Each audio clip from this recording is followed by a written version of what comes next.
possible that he could be found on the eclipse because of where the eclipse is going in his chart.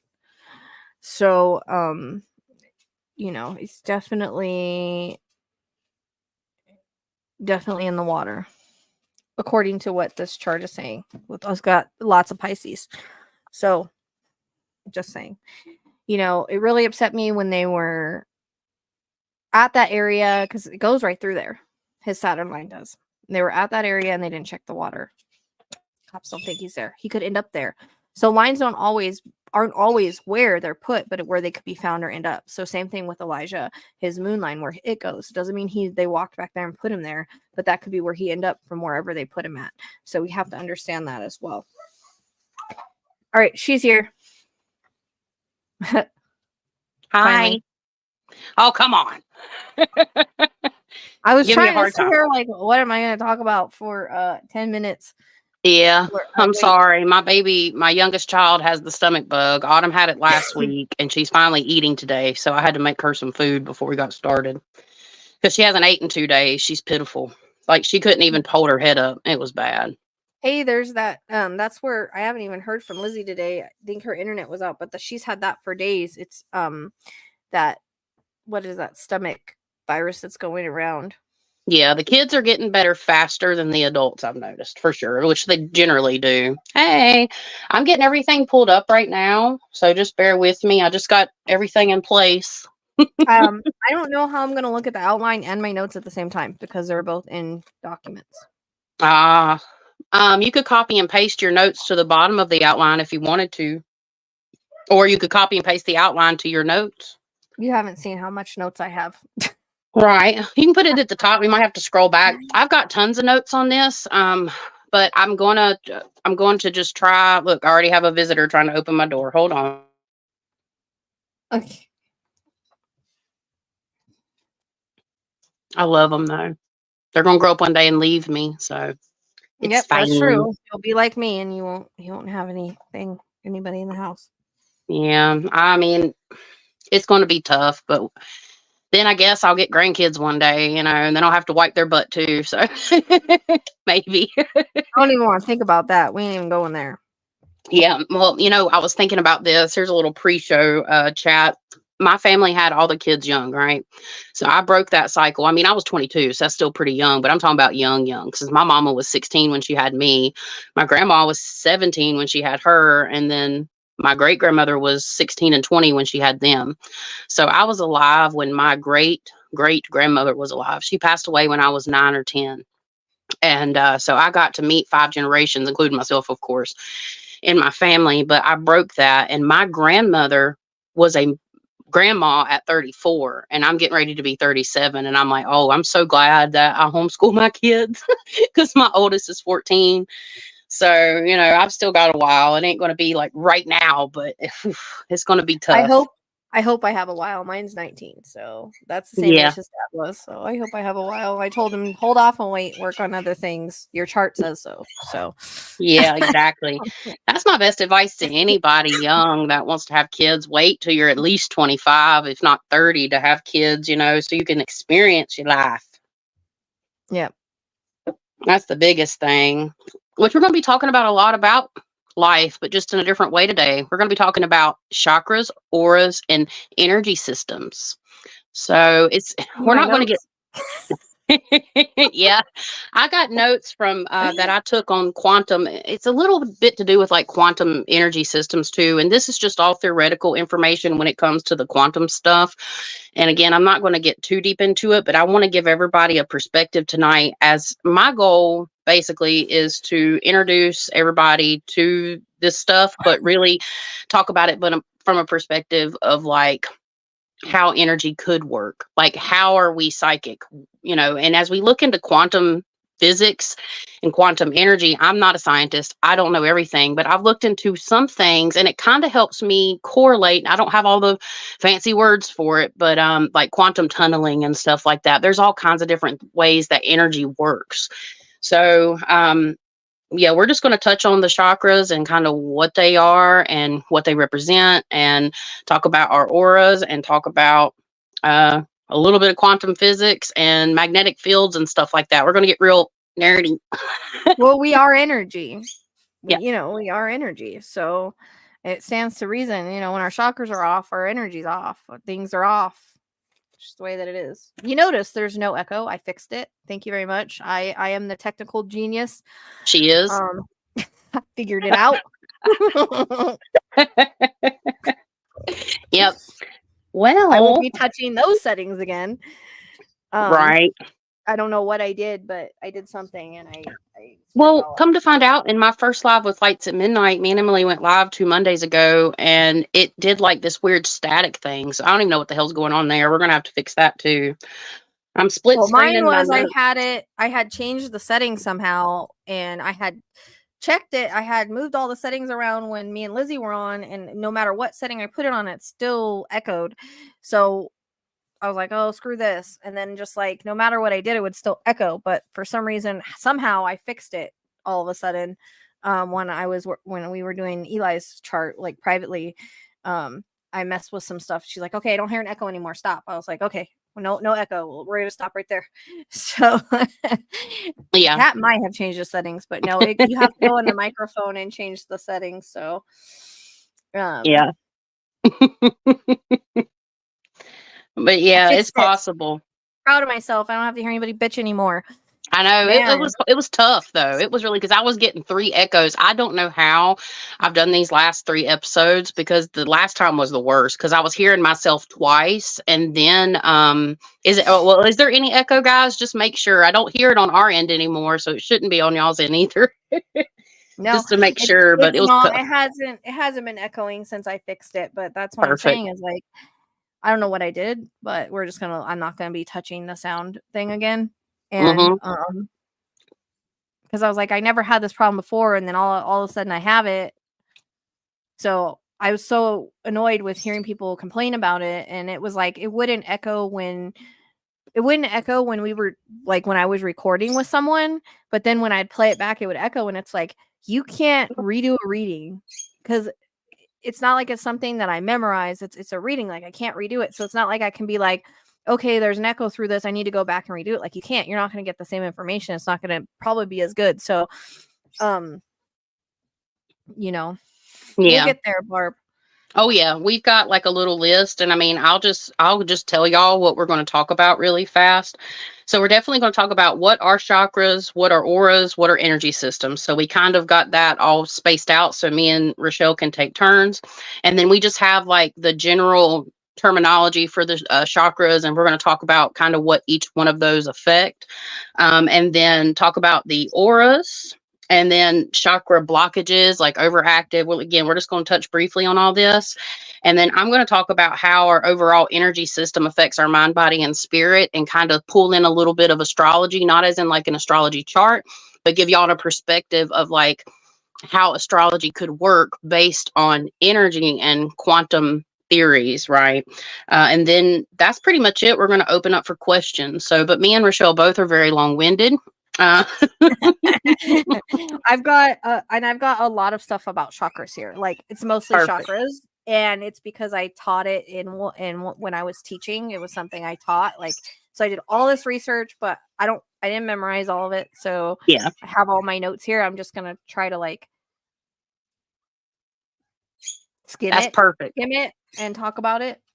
Because I reviewed my part of the podcast me and Emily did on chakras and energy systems, because I have talked about this before, but in a lot of depth. It's a 2.5-hour episode, and we've covered it. Yeah, it got deep. We went to some reading rainbow shit for real. It was like butterflies in the sky, a good place to hide. Hey, Waterfall, and thank you everybody for being here. We certainly appreciate it, and our shenanigans. But yeah, the whole point of me and Rochelle doing this again is to kind of give y'all a little bit of education, okay?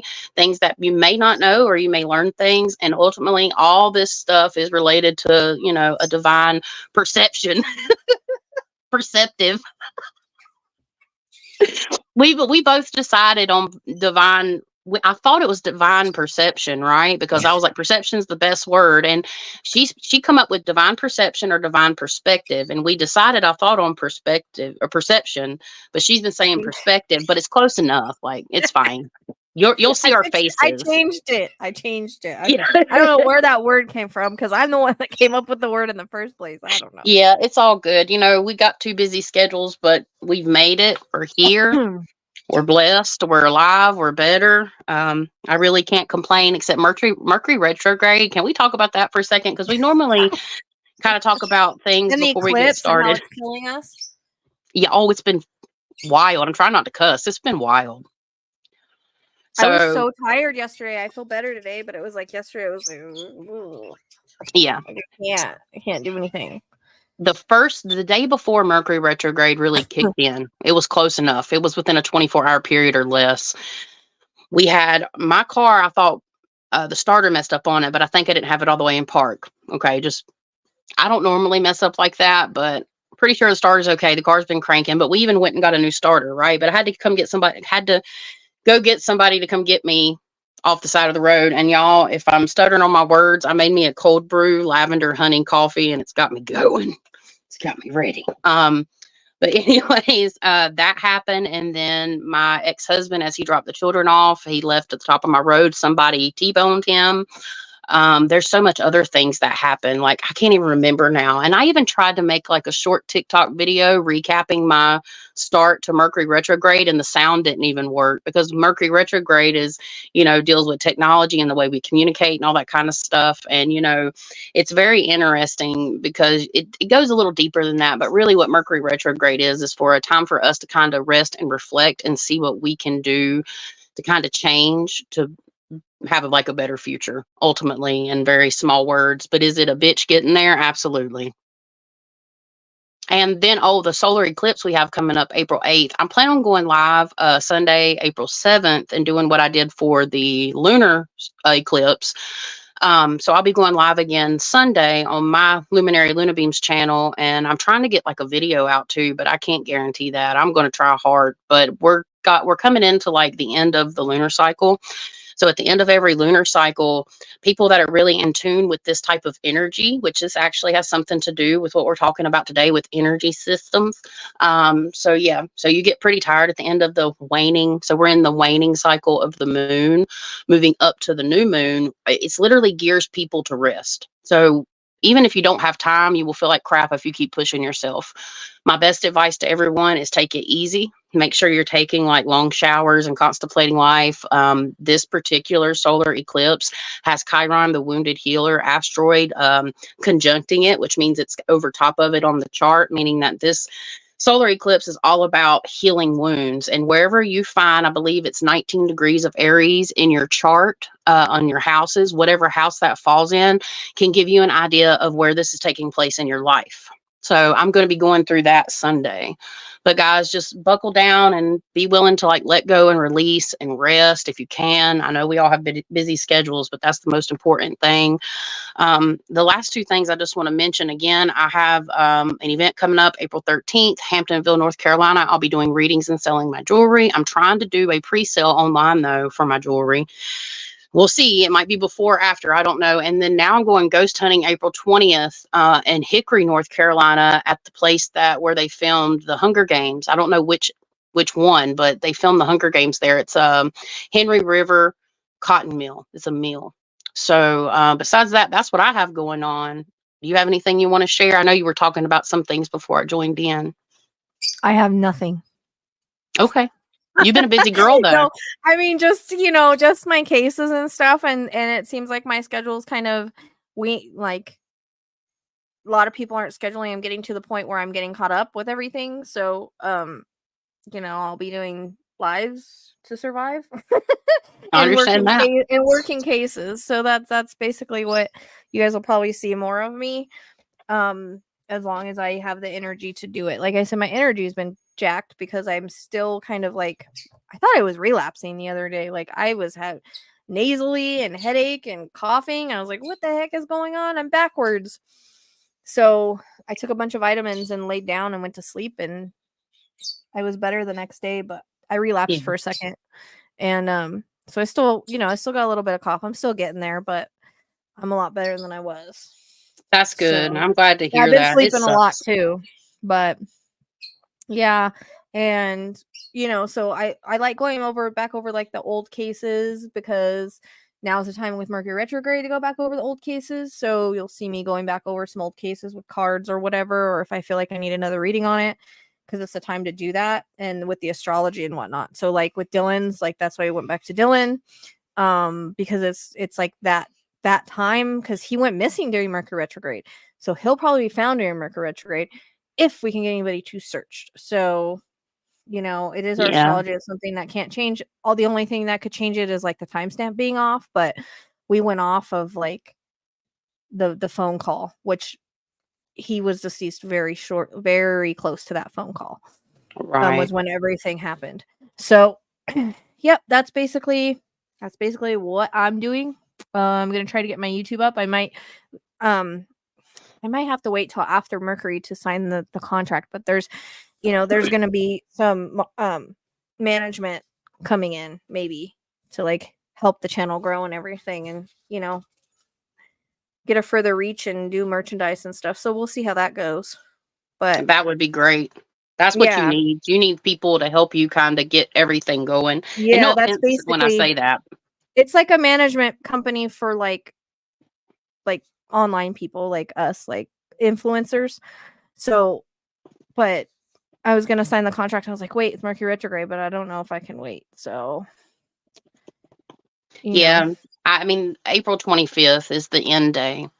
I mean, you still have effects, energy effects for retrogrades. It kind of starts, I think it's about a month before and a month after. It's like just like the moon cycle, it wanes. What is it? Waxing and waning. It kind of does the same thing. But after yeah, the 25th, you can sign documents and stuff like that. You can now, but you run the risk of things messing up. If you absolutely have to do something, go for it. Hey, Snowfall, how you doing? I But just would yeah, like to get it started ASAP. yeah. So you got like That's 3 just, weeks. I don't know if I want to. I don't know if I want to. What if they decide, oh, I don't want to manage this lady now? She's waiting 3 weeks. You know what I mean? Right. Right. I get it. I don't know. So, all right, that's it. All right. I'm just putting a word out here Okay, that so I am live. while you do that, I'm gonna kind of go over what I have for like the beginning part of the chakras. Yeah. So, So it's right. Rachel. I said Rach. I said Rachel. no, Because Rochelle. I have Rach there, like right beside of it, Rochelle, and I've known you forever now. And I knew your name was Rochelle, but they had me second guessing. But yeah, Rochelle, she's got the chakras and stuff. She's gonna talk all about that. I may You can add add. something to it. Like as she's talking, I may like chime in, but she's pretty much gonna cover that, and then I'm gonna cover like the energy system part. So that's pretty much what's going to happen. Again, save all your questions towards the end. We're going to try to get through this and then we'll chat, guys. So, anyways, I guess we're ready. We'll go ahead and get started. All right. So, like, to balance our chakras is to reach a place of balance between spirit, body, and health. So it ensures the flow of energy through our body. Chakras are known as energy centers. So each of the 7 main chakras are of importance. They start at the very end of your spinal cord, go all the way up to the pinnacle of your head, which is your crown.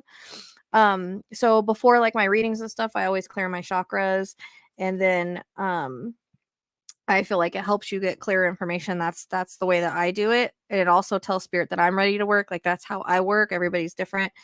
And you can open and close your chakras. When you open them, you're ready, and then you close down. I always forget to close down. But you close down, because I don't know. I always feel like if I close down, I'm gonna miss something. But opening and clearing yourself before any kind of work should be done, and also grounding as needed.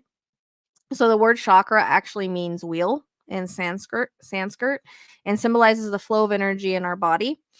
There's thought to be spinning disc of the energy that stay open and aligned, and they correspond to bundles of nerves, major organs, and areas of our energetic body.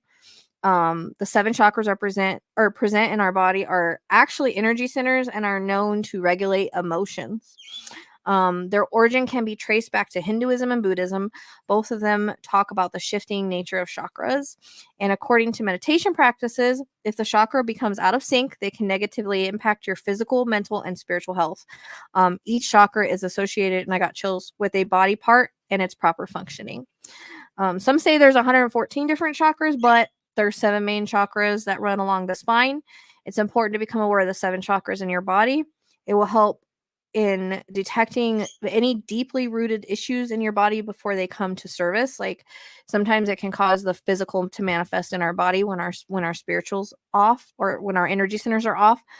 Locating and analyzing the chakras can help heal old emotional and physical wounds. So each of these main chakras, we have the Kundalini, which is your spine energy center. That's referred to as the vital source of energy that we hold within us. It's often called the sleeping goddess or serpent power. So a lot of times it's known as like the snake up your spine. And it is coiled around the first or root chakra at the base of the spine. So it works kind of in unison. Imagine the chakra system like existing on a single electrical circuit that runs lengthwise up the spine with the lights at location of each of the chakras. So sometimes, like I actually don't do this anymore. I'm glad I'm reading this because I'm reminding myself. But whenever you do your chakras, you can also kind of heighten your Kundalini by also like going like opening one chakra, clearing it, and then seeing the light up the spine, and then doing the second chakra. So it runs lengthwise with the lights and locations of the chakras. As the Kundalini rises and travels up the spinal column, it passes each of the chakras on its way up, giving a boost, so to speak, and making them light up. Considered a form of spiritual energy, raising Kundalini requires one to be firmly disciplined in both mind and body in order to properly be prepared to embrace the responsibility that comes with the Kundalini awakening. Essentially refers to the discovery and awakening of inner knowledge. And so, like, you can do that. Like, you can either see it as light or a snake whenever you're kind of activating it or lighting it up. But be careful because it can be too powerful and can cause ego. It can awaken a sort of inner earthquake and can that can be like a slap in the face if it's like too much, But it's significant changes on different levels, like physical, emotional, and psychic capabilities or capacities. What is blissful for some can be a nightmare for others. So once the awakening comes in, it will be impossible to avoid those parts of us that have been left under the carpet. So kind of like, I guess, like a shadow side. So you don't just really want to awaken it all the way, just enough to energize the chakras, give everything a boost. And the energy is powerful and can include shaking, vibrating, movement, visions. Grounding practices are crucial. So to open it completely takes years of work, and you got to prepare for that. But, crazy energy comes along with it. So activating it along with your chakras is good for, spiritual practices and kind of getting everything in balance. Do you want to add anything with that before I go into the first one? No, I mean, just briefly, the way that I help clear my chakras and even help open them on my own, because you can always seek out help. There's many great Reiki practitioners that can help with this too, or just people even like us, we can kind of help, but there's people specialize in doing this basically. But the way I do it at the house is I use either like a crystal quartz or a black tourmaline or both.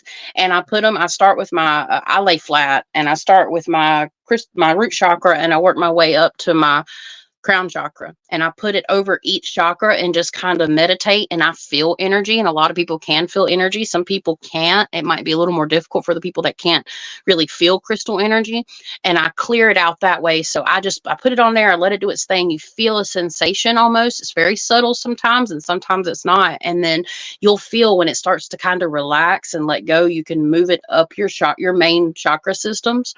I always start by like holding them in my hand, both of them, but you can also get a crystal for each chakra, and you can put it on each chakra and do it all at one time too. So that's just kind of something I've done, and it actually is very helpful. Even if you can't feel it working, it still will work. So what she's explaining and stuff, that's kind of a very easy way to do it. And it also starts with grounding. Anytime you want to do anything like this, you just start with grounding yourself. I generally sit straight up and or put my feet on the ground or go outside, and I just imagine the roots growing out of my feet all the way into the earth and just deep down into the earth. I let everything drain out, and then I pull Earth's energy back up, and then I get started.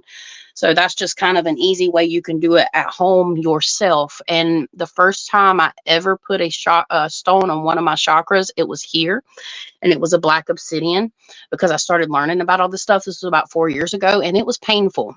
It actually had kind of pain associated with it. It wasn't like excruciating, but you're going to feel like a pushing or a pulling sensation wherever, if you hold it or you put it on one of your chakras, depending on the type of stone. Like obsidian and tourmaline pull out negative energy, they release blockages.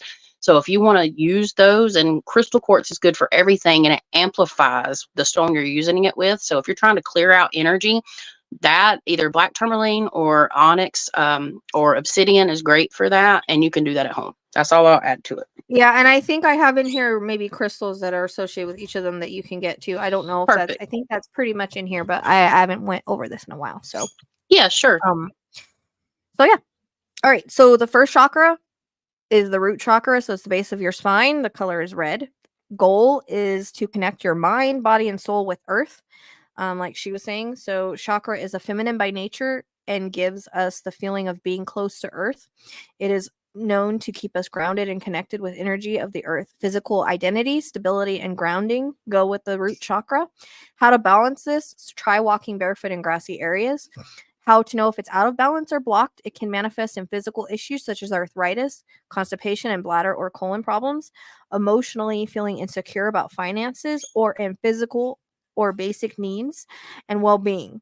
When it's in an alignment, then and open, we feel grounded and secure both physically and emotionally. Anxiety and confusion over what is safe.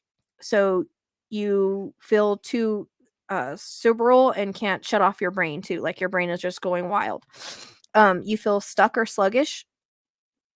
Disgust towards your body, stress over reliance on others, abandonment, constantly getting by or going without, feeling you aren't good enough to the way you are, overwhelming stress due to external circumstances, tired and sluggish, financial fears and money issues, instability, depression, anxiety, lack of self-esteem and sense of belonging, poor focus on work or life in general, and lower back pain is a common symptom. So that's all if like you're out of whack down there in the root chakra.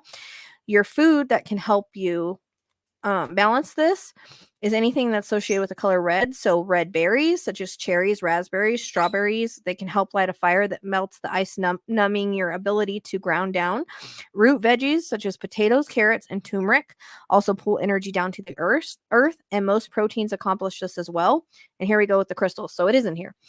You can use red jasper. That helps provide grounding and emotional stability. This can be used to heal the root chakra. You can use hematite. Brings positive vibrations, especially to those who have been experiencing or feeling of instability and insecurity. Black tourmaline, as Chastity was saying, transform all of the negative emotions associated with having a root chakra problem into positive energy. It's also revered as a protective shield against all negative energies and vibrations. So choose between one or all of these. You can lie down on your stomach, place on your lower back between your area between your thighs. Concentrate the color red and things and people that make you feel warm.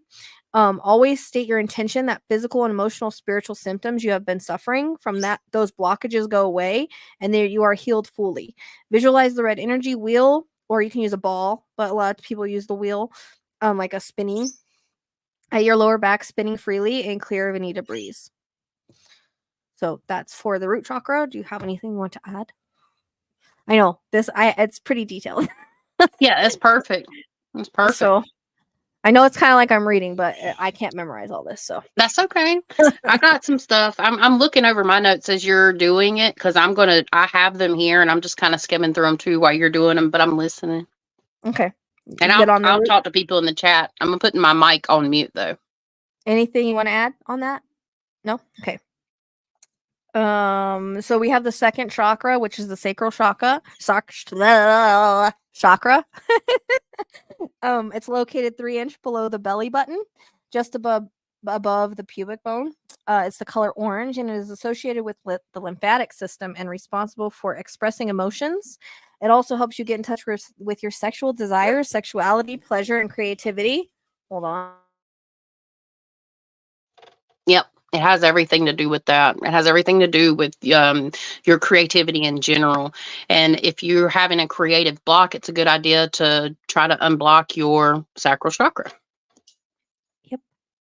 So how you balance this is how you know that it's out of balance is you'll have issues with the chakra that can be seen via problems associated with organs like the urinary tract infections, lower back pain and impotency. Emotionally, the chakra is connected to your feelings of self-worth, and even more specifically, our self-worth around pleasure, sexuality, and creativity. The fear of intimacy, both physically and emotionally. Don't believe that you can be loved just for being you. I got chills with that. A struggle for a healthy self-image. One unsuccessful toxic relationship after another. So if you tend to attract the toxic people into your life, it's because that is out of balance. Feeling of confusion, hurt, and abuse, difficulty finding meaningful relationships, any type of dysfunction, extreme tiredness, trouble with creativity, and the inability to feel joyful. The food for this, your sacral chakra, is where our passion and pleasure lives and where intimacy grows. Back pain and urinary tract infections are a sign of a blocked sacral. Orange foods, such as rich in omega-3s, unblock the chakra. So carrots, orange, peppers, peaches, apricots, salmon, and sweet potatoes. Nuts and seeds help too. And another important thing to remember about this chakra is to hydrate and flush out for blockages, which makes sense because if you have urinary tract infection, you want to like flush that out. So crystals you can use are warm amber and orange colored stones to help you heal the chakra. Carnelian is, I hope I'm saying that right. Use orange carnelian stones if you need a boost of vitality in a relationship, creativity, or both. Citrine, golden citrine is ideal for those who have blocked sacral chakra due to the negative emotions from toxic relationships in the past. It encourages confidence, self-esteem in the present.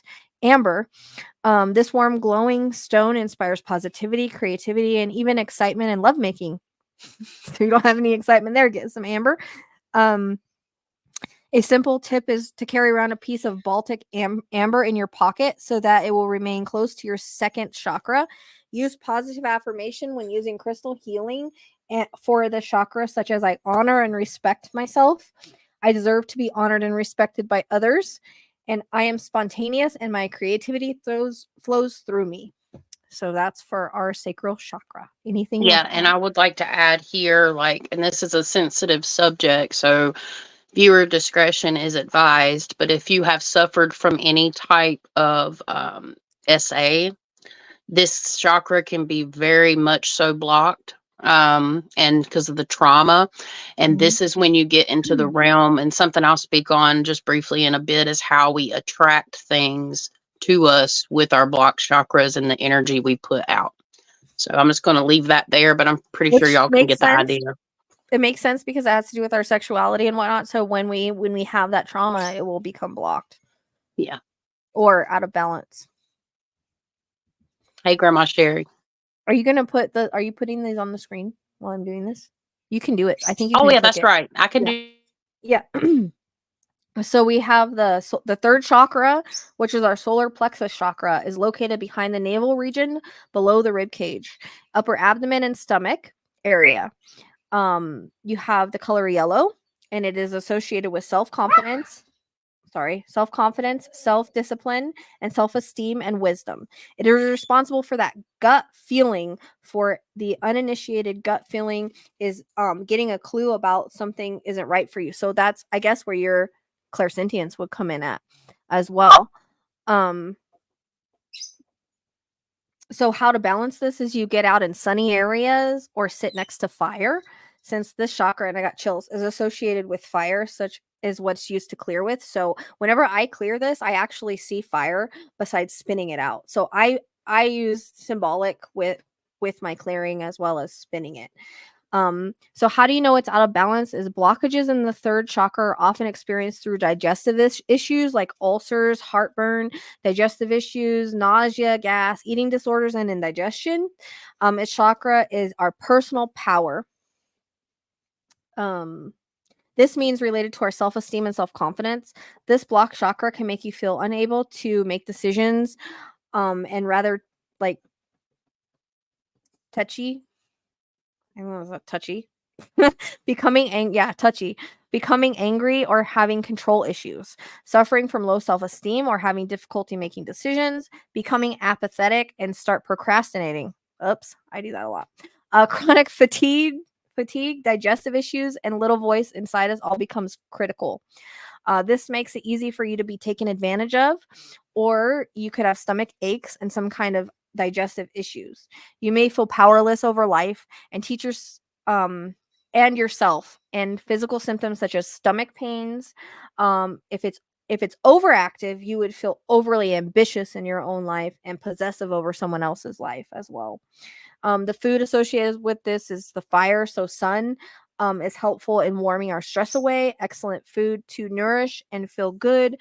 Flow include pineapple, corn, bananas, lemons, sunny foods, whole grains, particularly ancient grains, feed the chakra with complex carbohydrates. So farro, spelt, and oats. Also, greatest yellow food of all time is curry, and all yellow warmth or fiery heat. So I guess eat some hot stuff. Crystals they would use are yellow apatite. Appetite. Yep. Okay, I'm probably saying that wrong. Yep. Use a yellow or golden apatite to instill a newfound sense of assertiveness in your life. It's known for providing personal power in a positive manner to help individuals achieve goals. Calcite, the crystal comes in a variety of colors. Use the yellow and orange varieties to help with those physical symptoms of a blocked solar plexus, such as stomach ulcers or pain. Yep. Retilated, I can never say shit right, quartz. Oh, if there's rutile quartz and rutilated quartz. I know it's really hard. Rutilated. So that's basically quartz that has like little black like streaks going through it, or it can be gold too. It's pretty. Okay. So if you have an overactive third chakra and someone else is involved, use this type of quartz to help you heal the chakra and your relationship with that person. Negative feelings toward them will be transformed into something positive. For healing physical symptoms associated with the solar plexus chakra, lie back and place a calcite on the particular part of your stomach. Visualize its energy surrounding the yellow spinning wheel and pushing away everything that is harmful. Make sure that your intention is clear and that the pain or illness be relieved, and you will feel better. Use the other stones similarly with this intention of getting more motivation in your life and heal unhealthy relationships with other people. You can also wear amber jewelry to help the third chakra. Anything you want to add? Basically, this chakra, it's right here. Okay. So if you have a lot of like nervous energy, it's associated with anxiety too. And this is known too as our second brain. So it functions like with all of our energy systems, even though the heart is the center, because we have 3 above and 3 below. This is where we absorb and release energy. Okay. And if this chakra is overactive, you can be real antsy and just kind of like, or you can, if you have a lot of anxiety and stuff, it comes from this, not particularly just this one, but this is a big one. When I see attachments in people, we've talked about this publicly. I don't know if Emily's listening in or tuning in, but we've talked about this like in our podcast. She had something right here because Emily, she's a lot of earth sign, and she had to learn how to release that energy out because it can come out in different forms. And sometimes we release, I know this is TMI, but sometimes if you have that anxious feeling, you release that through your number ones and number twos, a lot of times through number twos. And this is for everybody. Like sometimes you can actually release negative energy through a number 2. I know that sounds crazy, okay? But that's if you have an overactive bowel stuff. But we even saw it. You can see it sometimes, and it's just sometimes it's blocked or sometimes it's overactive. But mostly, just know that you absorb energy through all of them. But your solar plexus is really important when you're like giving and receiving energy. You can pull, like when I do energy work. Sometimes I use every time I use my hands. So, and it's a different way. I do mine just differently. It's not anything I was taught. It's just something that I personally do. And I even pull it around my solar plexus because there's like, big energy. I don't know if you can understand what I'm saying. I'm pretty sure you can. It's like a big energy ray. It's crazy. It's crazy. Solar plexus is very important to be cleared because it has a lot to, all these have a lot to do with your life, but this one's super important. So I'll leave that there. You see Missy's comment. I don't know if you knew about that already. You're on mute, dear, I think. Sorry. Yeah, that's what I was saying. I have his whole, like, I went over his whole, like, forensic astrology. We did more lines. Cool. And so I have all that, and I'm going to release that. It's definitely in the water, so it's definitely a good thing. Awesome. All right. So, well, according to his chart, he's got like a whole stellium in Pisces in this whole situation. So, Makes sense. Okay, so the fourth chakra is your heart chakra. So, AKA it's heart center. It's associated with love and compassion. Color is green. It's located in the center of your chest, not where the actual organ is. Chakra is responsible for. Whenever I clear this one, I'd use green, but I also use like white buffalo for that. So I imagine a white buffalo like on green grass. Like that's how I clear it. I was taught that by a shaman. So because white buffalo is about, if you look up the meaning for it, you would understand it. But anyways, so the chakra is responsible for emotional healing and mental health, spiritual and romantic love, compassion, forgiveness, and everything that makes us human. And the color again is green, and I've got chills with that. So how to balance this? How to know if it's out of balance? So blocks in your heart chakra can manifest through heart problems, obviously, asthma and weight issues. Blocks can be seen through people's actions. So people with heart chakra blocks often sorry, my cat messed me up. People with heart chakra blocks often put others first in their own detriment. It's middle of the 7 chakras, so it bridges the gap between the upper and lower chakras. It's also representative of our ability to love and connect to others. When this is out of alignment, it can make us feel lonely, insecure, and isolated. Fear, commitment, feel like you have to please others to be loved, guard yourself from being hurt again, trouble with giving and receiving love, the need to hold grudges, hurt over past relationship, intense sadness, feelings of loss. So grief, with our heart chakra, it can really block our heart chakra with grief, difficulty letting go of grudges and so forth. So chest pain, asthma, allergies, and heart disease is associated with the air element. Yay, me. Food, healthy greens such as broccoli, kale, spinach, cruciferous veggies are good for this. So avocado, kiwi, celery, green apples, mint, limes, mojito, heart juice. I was going to ask what that was. I guess just green vegetables. That's a big word for me. Anything green. So anything with these colors, it will help with it. So the crystals are pink and green gemstones. So green tourmaline, yes. Heartburn, yes. Semi-precious stone is excellent for those who need heart chakra healing. To enhance the abilities, use it with pink tourmaline. Rose quartz, use this quartz to help you let go of past relationships and attract more love into your life. Emerald is often referred to as the stone of successful love. So emerald is definitely a precious stone that you want in your chakra healing collection. It can also, and I got chills, it can also help with the physical symptoms of a blocked heart chakra. Other stones that can be helpful are amazonite for bronchitis and other issues such with heart and throat chakras. I don't know how to say this word. Rhodochrosite. I'm sorry if I mispronounced it. It's okay. They're tough. All heart and blockages, including emotional and physical. So place green or pink crystals beside your bed, under your pillow, to help create a calm, peaceful environment and to help you rest and heal faster, which is what I should have done with my stuff. And I was showing everybody this is an emerald while you're talking. I have some of these stones. I might just hold them up. That's an emerald, guys. One of the kind. You have anything you want to add to the heart chakra? Something that it's really our energy center.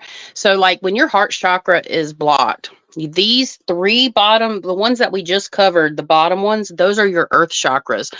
That's the ones associated with earth, right? When we start to go above the heart chakra, these are your like divine chakras. These are the spirit chakras. So when one of them's out of balance, this is the connection right here to spirit and earth. This is where we have to work from. The passion, something that I've learned about, Compassion.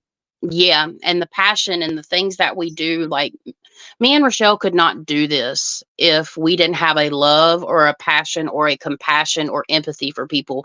That comes from the heart chakra. Can your heart chakra be blocked from, trauma years ago and you still do this type of work or still just, are able to get intuitive information? Yes, 100%, because it's not just, not one thing's going to block everything from coming through, but does it help you connect better if you can release the pain?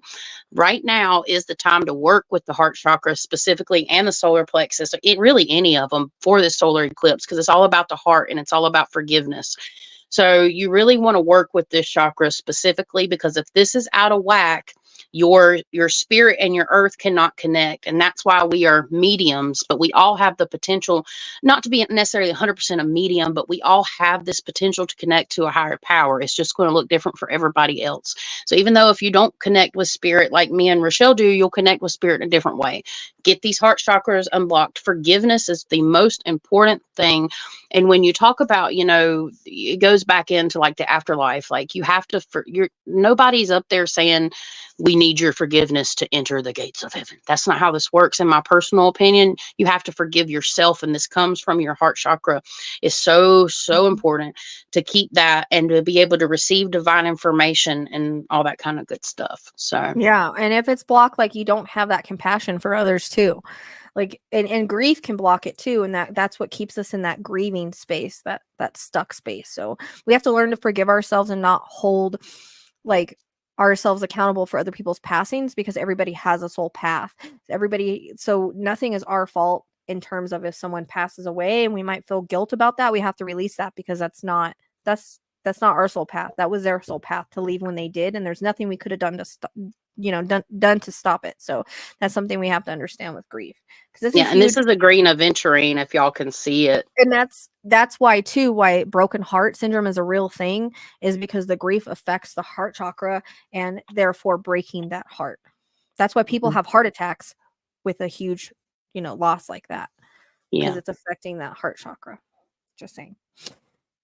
All right. So fifth chakra is the throat chakra. It's associated with voicing your expressions and being creative. The throat chakra is located right above the heart and is in the throat area. It's responsible for expressing the truth and sharing your opinion with others. So communication and self-expression, and the color is light blue. How to balance this is wide open spaces or recite mantras that ring true inside of you. Or affirmations, things like that. Or you can sing or hum or whatever. So how to know if it's out of balance? The throat chakra is connected to your ability to communicate verbally. So voice and throat problems, as well as problems with everything surrounding that area, such as teeth, gums, and mouth, can indicate a blockage. Blocks or misalignment can also be seen through dominating conversations, gossiping, speaking, and I keep getting chills. Speaking without thinking, having trouble speaking your mind. When in alignment, you will speak and listen with compassion and feel confident when you speak, because you know that you are being true to yourself and with your words. A blocked throat chakra translate to feeling unable to be heard, judged by others, or unable to speak. Scratchiness or tickleness that interferes with speaking or eating. Fear of speaking up. Go along with others so that you don't upset anyone. We know that mine must not be out of whack. Not telling what you want or what you feel. Mine's definitely not out of whack. Frustration is, so if you feel frustrations, is your throat feeling blocked? So feel others don't listen to what you have to say. So like if you feel like you're not being heard. Voice loss, nasal problems, congestion, sore throat, thyroid problems, extreme shyness, and habitual lying. That's if it's out of whack. So foods high in antioxidants that improve immunity but aren't acidic. Enough to be sour really helps. So blueberries, blackberries, and plums. Soothing liquids like raw honey, herbal tea can help calm an overactive throat chakra and soothe irritated mucus linings. Crystals. You'll want to use blue and blue-green stones. So aquamarine, here we go, Roscoe. Aquamarine is one, if not the most powerful stones for cleansing and stimulating the fifth chakra. It gives one the courage to speak up clearly and honestly without any anger or fear. You have the lapis lazuli. Use the stone to help you understand and speak the truth, promote self-expression. Amazonite, to soothe physical symptoms of a blocked throat chakra. This helps one speak their opinions and ideas without fear of judgment. In addition to this, you will want to use a blue lace agate to help with physical symptoms, especially ones involving the thyroid gland.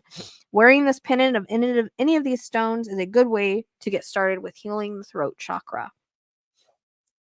Yep. Anything? And I gave some examples while you're talking. I'm so proud of myself. I can't promise I can do that for every one of them, but this is a rough sodalite.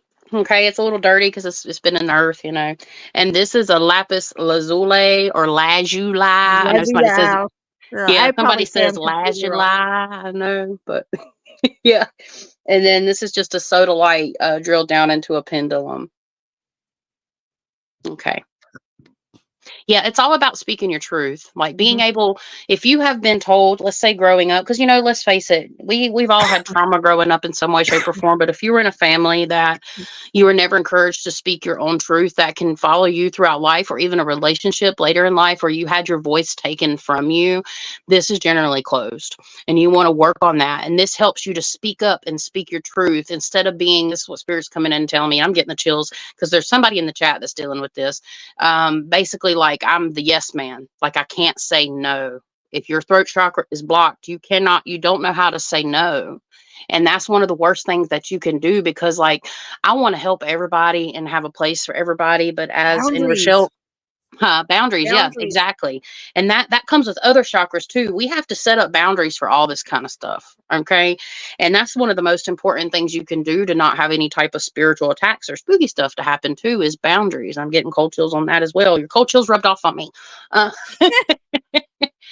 But yeah, you have to be able to speak your truth. You have to be able to stand up for yourself. Does that mean like raise hell and rebel? No, it doesn't mean get your pitchforks. Sometimes we have to get our pitchforks and look, yeah, we have to do that sometimes, but having your throat chakra blocked is definitely a sign. Is if you've been told to be quiet, you talk too much, and that can kind of stain us, you know. And even Spirit's wanting me to bring in right now. I'm not supposed to channel, but I can't help it. Bring in work. We always channel, though. You know what I mean? Like that just comes natural. It's just the way that it is. They teach through us, so. Exactly. And it's a work thing too, because, you know, you go to school, we're put in these cinder block buildings that we're, you know, told to walk in straight lines, and you having uniform, you know, behavior and stuff is good at a time and a place. And school really teaches us that to a degree, right? Sorry, I got sidetracked. ADHD. I put it up there though.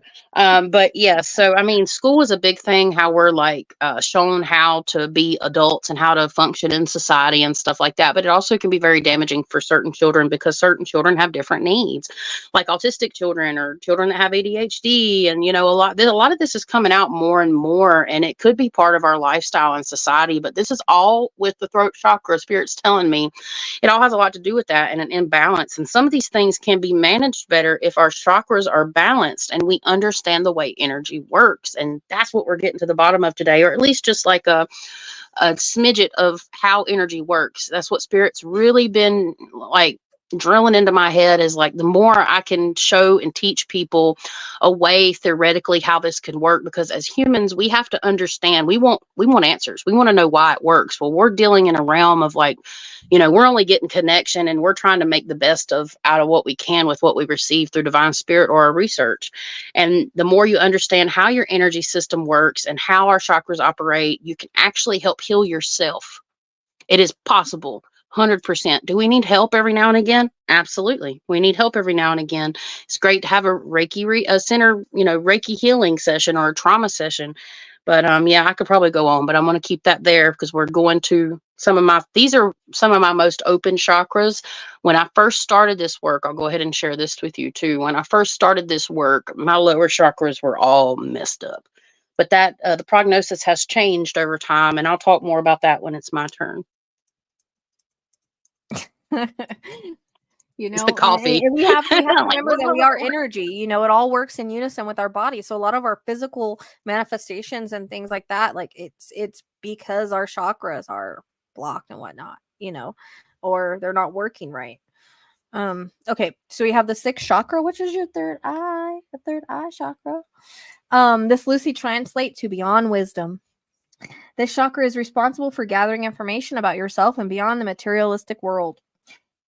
So, intuition and imagination, perception, awareness, and consciousness. Essential if you want to develop psychic abilities. It is located between the eyebrows, and the color is indigo. How to balance? Well, how to know if it's out of balance? Since this chakra is physically located on the head, blockages can manifest as headaches, issues with sight, concentration, and hearing problems. People who have trouble listening to reality, who seem to know it all, or who are not in touch with their intuition may also have a block. When open and in alignment, it's the thought that people will follow their intuition and be able to see the big picture. Insomnia and nightmares are also associated with this chakra. Can't figure out your purpose in life, don't recognize your intuition, difficulty making decisions, feeling lost when it comes to your spiritual purpose and path in life. Frustration is that there is something wrong or out of alignment. Confusion, dizziness, sinus headaches, blurry visions, both physically and symbolically, difficulty making decisions, even simple ones, vulnerability around others who might want to take advantage of you. That's if it's out of alignment. Okay. Food to treat this with dark indigo foods such as eggplant, purple carrots, and kale. Our old friend blueberries returned, but consider eating them covered in dark chocolate. So there's your reason to eat dark chocolate. I actually have some chocolate covered blueberries in the cabinet. Sounds good. Keiko is considered a superb third eye and blocker. I don't know what that is. CACAO. I've never heard of it. So chocolate is good for the chakra as well. So here's your reason to eat some chocolate. If you ever needed a reason, this is your reason. Solidite, sodalite. Am I saying that right? Sodalite? Yeah, sodalite. Sodalite. This beautiful stone is very beneficial for those who need help thinking logically and more clearly. It can be used to access your own subconscious thoughts. Purple fluorite. Hold on to this stone whenever you need to get over brain fog, assist in mental clarity and organizing thoughts. Vera Cruz amethyst. Use the specific variety of amethyst to ease the physical symptoms associated with blocked third eye and help awaken the pineal gland. Amethyst is also good. Melody stone helps open up all psychic abilities. I would really love to get a melody stone. I love them. They're just expensive, but they're cool. They're the seven sacreds. Crystal elixirs are great for unblocking and healing the third eye. You can also wear indigo or purple colored stone earrings or jewelry, especially amethyst, to help you stay focused and aware of the environment around you. Yep. And I've been digging through my crystals trying to find some as you're talking. So yeah, third eye again. I'm trying to get my little mushroom out. He's in my drawer right here somewhere, but he's black and I can't see him because it's darker over here. I might have to pass on him this time. But anyways, I have a black obsidian somewhere I was going to show y'all. Oh, well. Anyways, yes, you take it, you put it on your third eye, and here's one of the ways to know if your third eye is cloudy or if it's what I call cloudy. You start to feel like you can't think properly. Okay, you start to feel like everything, you're kind of moving through fog in life. It's almost like when you can't connect your thoughts. So if you had I love amethyst too. It's beautiful. But yes, you can't. Yeah, it is your birthstone. Absolutely. Mine's emerald, actually, believe it or not. I'm more Cancer though, but yeah, so cloudy thoughts and feelings and just kind of feeling like, duh, honestly, or if you're trying to connect and you already are fairly intuitive and you're trying to connect for whatever reason, if you can't get a clear answer, it's either because you're not grounded, you haven't taken the time to properly ground yourself, or your third eye is blocked. I recently had a Reiki clearing for the very first time, and although I could still pull in information, I honestly felt like my connection wasn't as strong as it could be and as it has been, because I was having some 3D worries down in my root chakra. And although none of them were blocked anymore, I had just kind of like a staticky blockage, it was told to me. And she helped clear that out, and it opened up my third eye even more. So my connection is even stronger now than it was previously. Like my abilities went whoop when I had my Reiki session. It just allowed me to interpret the messages and the visioning more. So your third eye, and see, people always talk about opening the third eye, and this is something I'm going to go into later. But opening your third eye doesn't just mean you're going to see things. Opening your third eye is opening your intuition flow. So third eye is important because it deals with your clairvoyancy, right? But the term opening your third eye isn't all about clairvoyancy. It's about other things too. So very important chakra. Like when I first started again, all this was open. I was seeing stuff, but I wasn't grounded. So again, they all work hand in hand, but that's all I want to add to the third eye. Well, I was watching this, I think she was Hindu, and she was talking about how if we bring our perspective to our third eye, so like if we roll our eyes and like if we're looking at our third eye, like that can help. I thought that was kind of interesting, and we bring light there. And also like tapping any of these chakras will work too. Like the tapping method, I actually tap my third eye and then I push on it. Like I push on it and I hold it, so the pressure like will relieve it. Like I learned that. But yeah, I thought it was interesting. Like she says, like if you bring your perspective to this, like especially in meditation or whatever, or whenever you're trying to open it, like you kind of, it kind of hurts a little bit, like rolling your eyes to your third eye, but you bring that and you put in light, or you know, do the indigo open. I also always see like this eye, like an eye open. You can make it any color that you want. I tend to make mine purple or indigo just because, and then I will spin out from that eye. But I will literally imagine like an eye and all the detail that I can, like being open with the iris and the eyelashes and everything. And I cool. open it. And that's how like, you know, I was taught to kind of open your third eye. Also, Right.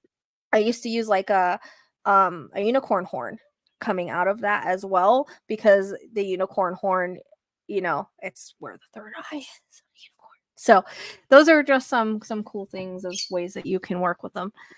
Yeah. And another thing, if y'all have noticed, one of the things I was taught is looking up and to the right accesses that part where we're intuitive. So if y'all notice when I channel, I look around a lot, but when I'm channeling information, you'll see me stare off and look up to the right a lot of the time. Sometimes it's to the left because it's almost like I'm having a conversation. So people that have seen me channel before, you'll see me do this a lot. And I'm constantly doing that because I'm looking up, just like Rochelle's saying, just a little bit different. It does work. I do that though. I do that too, because someone always tells me when Rochelle looks, I don't know if it's the right or the left, you know, some information is going to come. I guess I do, Exactly. and I don't realize it. So yeah. Yeah.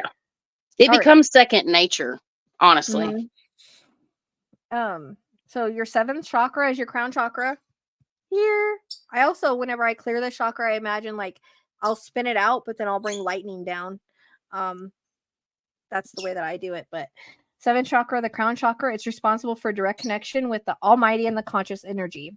It's your higher state of consciousness and to the divine. It is about awareness and intelligence. This chakra is located at the top of your head and is associated with the Buddhist concept of achieving nirvana.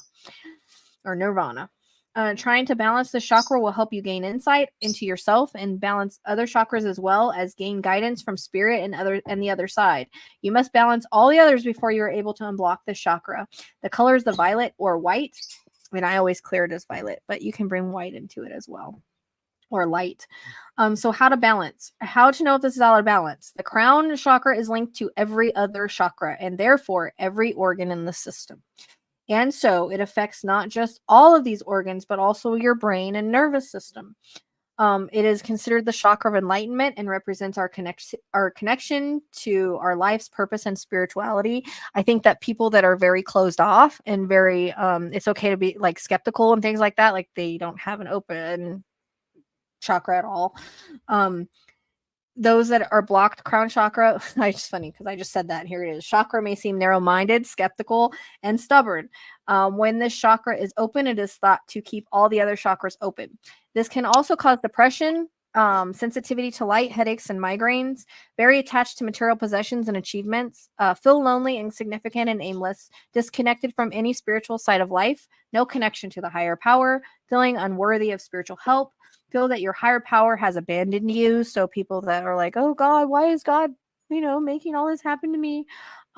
feeling of insignificance and out of place in the universe, feeling of abandonment from the higher power or your spirit guides, having too much of an obsession and attachment to material things, very painful migraines and tension headaches. The food, just detoxifying and fasting. So lavender, sage, and mint as essential oils rubbed at the temples. Quiet and uninterrupted time with plenty of hydration and very little light. Crystals to use with this are dark purple crystals to help unblock the 7th chakra. So clear quartz, very versatile and powerful stone to have for any spiritual purpose, including clearing a path to the astral realm, used to help overcome anything blocking your communication with your spirit guide. And you can use, like she said, the clear quartz along with one of these other ones to accentuate that. The Herkimer diamond. It's not surprising that such a beautiful rare stones are powerful for healing. Use a Herkimer diamond to help you accent divine energies. Keep at least one under your pillow at night to keep your crown chakra open and aid in lucid dreaming. Amethyst. Use the dark purple amethyst in crystal therapy to help relieve migraines and any other physical symptoms. Sit straight and place one or more on the top of your head. Try to visualize the energy from the amethyst clearing away any debris from your crown chakra. In addition to these stones can work on healing the 7th chakra simply with gratitude. Make a list of things you are thankful for every single day. No matter how small or insignificant, there are many benefits to a gratitude journal. I actually go around and say, like, I'm thankful for this, I'm thankful for that, thankful for that. Like, it does help. Because it kind of shifts the way that you think about things. To use crystals to help heal the energy of your chakras with crystals, visualize the energy from the crystal going to each of the chakra, one at a time, starting with the root, cleansing and opening it back up again. It's ideal that you get an entire crystal set for all the chakras, even if you think you need just one. You never know when you need to unblock them with help from a healing crystal. Use crystals in conjunction with Reiki healing and crystal elixirs, crystal infused water. So what's really good is if you can, you take some crystals, put it in water, go put it in the moonlight on a full moon, drink that up. I actually haven't done that in a really long time. I should probably do that. But crystal infused water is to enhance the results. Also placing water again in the moonlight, which I just said, it'll make it more powerful. Make sure that you state your intention clearly before meditation and using affirmations such as I am healing and then the name of the chakra. So I am healing my root chakra. I am healing my sacral chakra with the name of the stone. I am healing my third eye chakra with an amethyst if you want to. Some people find affirmations to help focus more than just visualization. As these are all energetic centers of the bodies that correspond to feelings, and one of them probably resonated with you. A different one may resonate with you tomorrow. It is like that one resonates with you more than any others as a continuous problem. So a chakra where you often deal with blocks, other blockages may pop up every now and then. In the chakra center, these patterns have specific terms and recommended treatments. There are many things that can be done to align. Some include yoga, chakra cleansing, body work, and even music. I'm sure there are binaural beats and meditations as well. And then we go into tapping as a form of interactive meditation, which is what I was talking about. It's often I lost my place. Oh, there we go. It's an effective tool for unblocking chakras and focusing your attention to the present moment. Find a location of the chakra, tap on it with your index and middle fingers. However, as you tap, it helps to recite a mantra that focuses your attention on thinking positively about that chakra's energy. For example, your heart chakra, I would tap the center of the heart chakra or your chest or your collarbone and recite something like, I accept love into my life. I forgive myself for feeling angry or unhappy with myself and with others. So tapping on these 5 to 7 times, we'll see the colors spinning, and deep breathing can help clear the chakras. You can also use symbols for each. Other ways are walk, get out of nature or hike, dance, put on some of your favorite music and start moving. If you can't dance, your chakras don't care. It is the movement that opens things up. Your root and sacral chakras really like dancing and movement. Your throat chakra will feel better as well if you sing and get going with that. So singing and dancing is always wonderful. And then just to go into like grounding, I don't know if you want to add anything before I talk a little bit about grounding. You're on mute. You're on mute. You're on mute. You're on mute. Okay. So basically, a couple people have been chiming in just with their thoughts, and I've just been posting it. But one thing that is very, very, very important for your safety and your health is what this person said. Not all crystals are safe to put in water. So, like in it, because they release toxins, like she's talking about things like hematite, anything that ends in a tite at the end, like TITE or something like that. I don't know. Don't quote me. But like hematite and mica and stuff like that, you do not want to well, mica might be okay, but hematite and stuff like that, the tights, you cannot put I in would do. water because they release toxic stuff. It's safe to put quartz based crystals in there, like Yeah. amethyst is a I part was of a gonna quartz. say like clear quartz, rose quartz, amethyst, like those kind. Yeah, that's very important. And she just brought that up, and I made it the point. I just wanted to take a point to stop because I'm getting ready to make a bunch of metaphysical products with particularly those stones. But even there's lists you can find online if you wanted to experiment yourself. But even buying from a seller, just be aware, like if they've put something in there that isn't part of like quartz or water safe or oil safe, you can poison yourself. Okay, so be very careful. And yeah, you're welcome. Definitely. And yeah, we've talked about the intention. Like that's where all the mantras and everything come in, like the intentions with it. So we did talk about that. No, so they do have grounding mess on Amazon. I haven't tried it yet, so I can't tell you if it works. I still have to set that up. I still haven't We're done all that, being but ready to send you energy to get your grounding map. So want to discuss grounding a bit. We must also remain grounded when doing this work, which I'm rarely ever grounded, because I'm an air sign, so I'm always there. But I notice when I start feeling grounded is I do get nauseous. Like that's me knowing if I feel nauseous, I feel kind of high, I know I'm ungrounded. So if you feel ungrounded, you may feel nauseated, kind of high feeling, or just out of it. You get distracted easily, space out, or overthink or ruminate. Engage in personal drama, experience anxiety or worrying. So physical signs of ungroundedness are inflammation, poor sleep, chronic pain, fatigue, and poor circulation, dizziness, shakiness, pounding heart, so anxiety, weight gain, feeling dazed, forgetfulness, and excessive daydreaming.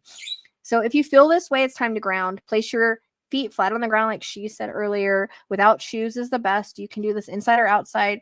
If you can do it outside, it's even better. You can place your feet in the grass or the dirt. But imagine roots coming from your feet down into the ground. The roots hit the ground and go in like as roots do. You can also imagine it coming back up and through the root chakra and lights all the, like she was talking about, lights all the chakras on the way up. Feel your feet, follow your breath. Hugging a tree is another great way. I used to do this all the time. Go out, hug a tree. Yes, you are a tree hugger. So cleaning, as much as it sucks, which is something I need to do, is a great way to ground as well. Food and water is good. So, a lot of times after you do reading, drinking, or eating is really good. Salt bath, meditation, crystals such as red jasper, blue kyanite, or bloodstone, and eat chocolate. Here's another reason to eat chocolate. It will help you ground. So also taking a shower and allowing the water to wash over you is a good way to clear your energy as well as ground. Imagine the water flowing over your body. Sometimes I go like this too to kind of like kick off the energy and imagine light instead. There's actually shower meditations that you can do to help you kind of clear your energy as well. Like you just look up shower meditations on YouTube. They have them. Yeah, and I was going to add in real fast, like if I start feeling energy on me, like I will literally pull in my light, and I get energy in my hands and stuff, and I can hold it over my chakras and pull it out. And you'll see me do this. Like if there's a spirit that's passed away that's coming on really strong, like with heart stuff, and they try to come at me with that feeling, I'll ask them to stop, and then I'll brush it off. And it's not something, there are certain movements that you can do that are taught. For me, it's just a natural thing. It's not anything, I might even I just do what feels right. You move your hands, you're moving energy. And with this, it's always like she was saying about attention, like everything is about intention. So as long as you have a good intention, a higher intention, like that's, whatever you use is going to work. But you can see the water washing over you and cleansing your energy. You may also want to use a salt rub on your body. You can put on your crown chakra before you wash your hair. I used to do this all the time. I don't have any salt, but I used to do it. I used to do a lot of stuff I don't do anymore. I got kind of lazy, but Not only is this helping with grounding, but also helping clear your body and your aura. And again, there's meditations that can help you. You can also just put your hands in water and focus on the waters and the temp and how it feels on your hands. You can get a spray bottle and add salt to the water or essential oils in order to help. That's what I have. I don't know where it went, right here. You can spray this on you. It helps clear your energy out. You can use like lavender, patchouli, cinnamon is great for protection. It's a good way to clear your energy field. Pick up or touch items near you. Breathe deeply. Savor food or drink. Hold a piece of ice. Savor a scent. Move your body. So again, dancing. Also eating again after a reading is always good for your energy. If you're feeling overwhelmed, breathing, which is called box breathing. So you hold in for 4 seconds and out for 4 seconds. Stretch, exercise, mindfulness, and senses. Those are all good ways to ground, clear out your energy and all of that stuff. Whatever works for you. Yes, absolutely. Do you have anything else, Rochelle, before I move into the quantum universe? That's all of my that's all the chakra information I have. Do we have auras next, or it's kind of like it's this, I mean, I just wanted to briefly touch on, our aura is basically radiating energy from our chakra system. So it's just, a part of our whole entire energy field. You have a magnetic field, right? So aura is really determined. This is where your thoughts and your feelings and everything gets expanded into your outside. So one thing that I teach is something that I don't know, it's just my personal opinion, maybe somebody else's, talks about it in a different way or whatnot, but our emotions and our thoughts, their energy, they get released and they get released out into our auroric field. And this is where you have an energy signature, and it's all different colors. And generally, the brighter the color, generally, rule of thumb is means that it's good, pure, clear energy. If the colors are more murky and stuff like that, then you're dealing with, darker, stuck emotions, feelings, and energy that needs to be washed away with some of these grounding techniques or reaching out to a Reiki healer. Several great Reiki healers in the chat too, by the way, they've been chiming in a little bit. But yeah, so pretty much that is your auroric field in a nutshell without getting too deep into it, because I really want to focus in on like quantum type energy and magnetic fields. And I'm not going to go super deep into this because again, I'm not a scientist. I only know about vibrations. But it's pretty much the same thing because, when you're in the spirit, okay, we have multiple layers to our energy. There's multiple layers that radiate out into the universe. This is where you have like the collective consciousness and stuff, right? So going from the inside chakra system out, those feelings and those thoughts and all those things get kind of trapped in a bubble in a way, but it's said that our magnetic field at least goes to 8 feet outside of our body. That's how we can sense things, right? But honestly, there's some people that thinks it goes on forever. I think there's even scientific readings that have proven that it went at least 60 feet. So you start thinking about quantum physics and quantum entanglement and how different particles can be in 2 different places, but still connected to each other. This is where you get into the realm of things that are like, how do we perceive psychic information? So let's see. I want to see if I can just kind of cover a couple of them from a spiritual perspective. So basically, the quantum world is also very small. And one of the podcasts I've done before, I talk about the theory of like the 5th dimension. The 5th dimension, we have the 4th dimension and the 5th dimension and the 6th dimension, and all this is theory. But really, if you think about it, once you hit the 5th dimension theory, this is where the subatomic particles that are already so small start to kind of curl in on themselves like in a Rubik's Cube. And this is where you get into dimensions and how dimensions can exist inside of our realm. So even though like spirits and stuff aren't here with us, they're here with us kind of in the next room, so to speak, but it's in a different dimension. Yes. Different vibration. And it has exactly. And it has all to do with our energy and our vibration. But how does, when you cross over to the other side, how does a spirit or an entity or a being read our energy? They read it through our aura. They read it through our energy signature. And that's how we attract things when we have lower vibration or more positive vibration. This is the signature we send out to the collective consciousness, to the universe. And this is what we attract. This is how we also, in terms, can create our reality. Okay. So just a little bit about a quantum world. We live in a quantum world. Everything, the more that it's everything subatomic. So if you think about our life, are we a subatomic particle? It's just a thought. Are we a subatomic particle in this ecosystem, right? We're just a speck in the universe. We're a part of a different type of system, but within us there's also whole kinds of organisms and everything that work together, and it gets smaller and smaller and smaller, and we've only been able to go so far. Personally, I think that quantum energy and quantum physics is going to prove the existence of a soul to a degree one day. I think it already is starting to, but I think before my time comes to an end on this earth, I swear there's going to have some type of proof of existence of a soul, which I don't know if it will ever get released to the public, because I think a lot of that information is held back from us. But we live in a quantum universe. And basically, you have different types of quantum theories. You have a wave particle duality. So, particles can exhibit properties of both waves and particles. For example, light can be used to create an interference pattern with its characteristics of waves. However, light can also be absorbed or emitted by an individual atom, which is a characteristic of particles. So, if the light that we receive from above and this light that we talk about, our body literally absorbs this light from this other realm, right? And the reason that I wrote some of this down and I've talked about it before is because I wanted to take these ideas, and I'm not saying this is right or wrong. You take what you get from this. This is just my theories, things I've researched. You think about how the light comes in and we absorb that into our body. It could be explained through wave particle duality. And these are things that science is working on now. Okay, you've got quantum entanglement. So two particles can be linked together in such a way that they share the same quantum state. This means that if you measure the state of one particle, you'll instantly know the state of another particle, no matter how far they are apart, right? So different particles do different things. They carry different information and stuff of the such. And maybe this is how we're able to, communicate, right? Quantum superposition. A particle can be in multiple states at the same time. For example, an electron can be in a state of spin up or spin down at the same time. Then you have quantum tunneling, and this is where it gets kind of interesting. Quantum tunneling is a particle. A particle can tunnel through barriers that would not be able to penetrate like originally, classically.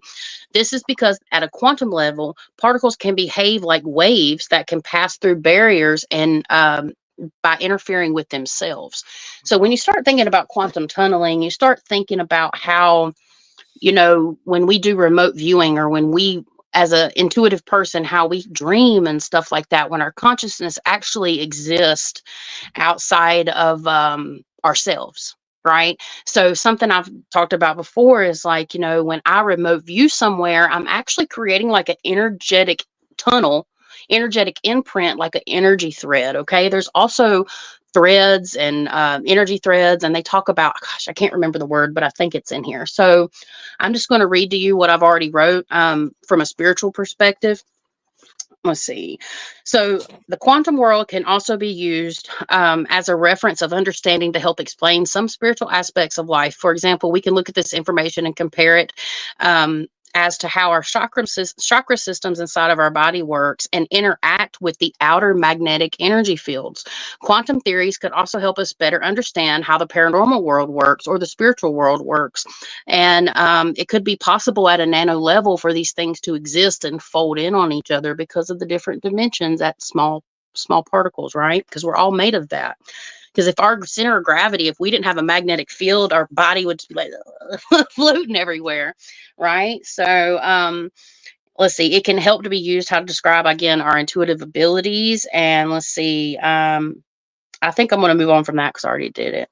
But basically, let's go ahead and talk about like the magnetic field in a astrological spiritual sense. I've already kind of touched on that, how we have a magnetic field, and magnetic fields have particles and stuff in them, right? Well, think about it from a bigger perspective coming in. So when we deal in the realms of astrology, we deal with energies, these archetypical energies that are at play, right? And as a human, we defined and assigned these big balls in the sky like Jupiter and Mars and all this kind of stuff. We assign these characteristics to them, which in turn goes back to us creating our own reality, right? But if Jupiter, for example, Jupiter's magnetic field is large enough, even though it's so far away, it reaches Earth. So when Jupiter's going through these cycles and stuff, it affects us, just like our whole solar system. People think when things go retrograde, and it's I'm not making fun of anybody. I mean, it doesn't make sense if you don't really know it when I say this. I'm prefacing this, but some people really think that Mercury turns around and goes backwards. No, if it did that, none of us would be here. Things would get all off balance and we would crash into things. That's not how it works. It's just the position of Mercury goes in front or behind of the sun. So it looks like it's moving backwards through our sky. But all these planets and everything have these magnetic fields that, filter down through the earth and they affect us. One of the biggest ones that we all know about is the moon. Okay. So the moon is one of the biggest effects that we have on Earth. It affects our oceans and our water, which is nothing but molecules and all kinds of stuff, of the such. It affects everything. It affects our mood, which we just talked about. This is why you have the full moon, which is associated with like insanity, right? Because it does something energetically. And that's something that I've learned is these solar bodies, these planetary bodies, everything, they all have something to do with the way we work. It is the engine that keeps us going.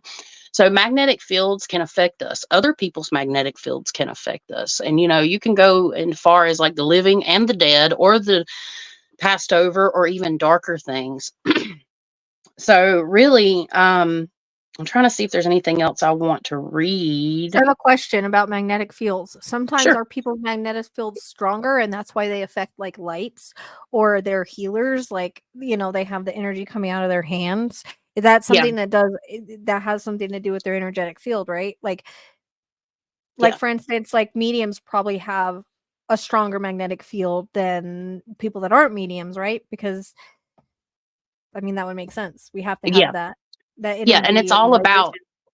and it's about the energy you pull in, because think about this, if you're blocked energetically, right, and you're all everything's blocked and your energy system's not functioning properly, then you're actually either overactive or underactive. It depends. You're blocking like your energy system from creating that beautiful like pattern where we just kind of reabsorb. And you've all seen the picture of how we like reabsorb energy, especially when we try. So the more you unblock yourself and get your chakras and energy systems in alignment, the more chance you will be connected with divinity, period.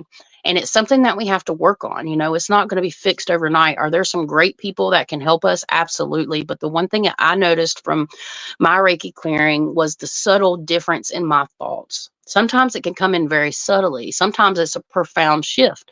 Some people do the trauma stuff because we hold trauma in our muscles, in the particles in our flesh, so it holds memory. And our energy system and our aura holds memory of what we've been through. And that's why it's so freaking important to try to remain positive, because if we're constantly in a bad mood and everything, it's not just the outside like of us, like, oh, I went through a separation in my house and now like there might be a ghost coming in that's bothering me because I've had low vibration. And we all go through these things and it's perfectly normal. We're not saying get over it, period. It's not what I'm saying. I'm trying to encourage people to work through their problems as best as they can, because trauma happens, right? So basically, you might have energy all stacked up in the corners, of your house because you went through some shit, basically, and you need to clear that out. But it's not just the energy that's stacked up in the corners. It starts with you. It starts with the individual.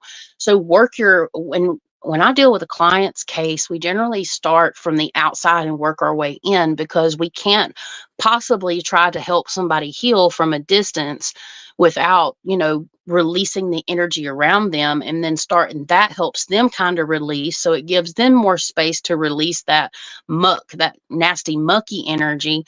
And then they can shed it off. It's like shedding, literally, you're shedding energy, right? And then we work on them, that helps them shed the energy. Then we clear the space again. So it's a process, and it's always the wave. Again, I ride the wave. Part of the teachings that I do, in a nutshell, that's kind of, what I wanted to say about, quantum physics and particles. I'm not a scientist, but it's just something fascinating. Like, our energy's everything. And we attracts like. So when you're in a lower vibration, you attract lower vibe people.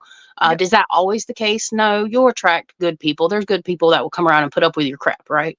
Like they will, but they help raise your vibration. That's why it's important to have good positive people in your life and give as much as you get from these people, or even spirit. Like, there's an equivalent energy exchange with higher vibrational beings. Like when people perform Reiki, there's an equivalent energy exchange, and it makes perfect sense because you're giving and getting. But when you deal in the realm of lower vibrations and stuff, it's always a take, it's always a pull, it's always a drain.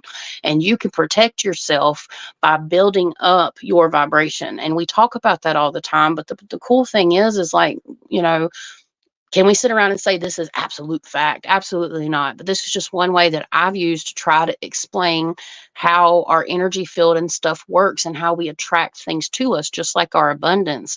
If we live in a scarcity mind frame and we set up a bunch of boundaries that are like we can't, and when you use the word no, you are stopping yourself and you're telling the universe that you cannot do something, and it will pass you, or it'll smack you right in the face, and then there's nothing you can do because you're freaking out because you don't know where to turn and you don't know what to do.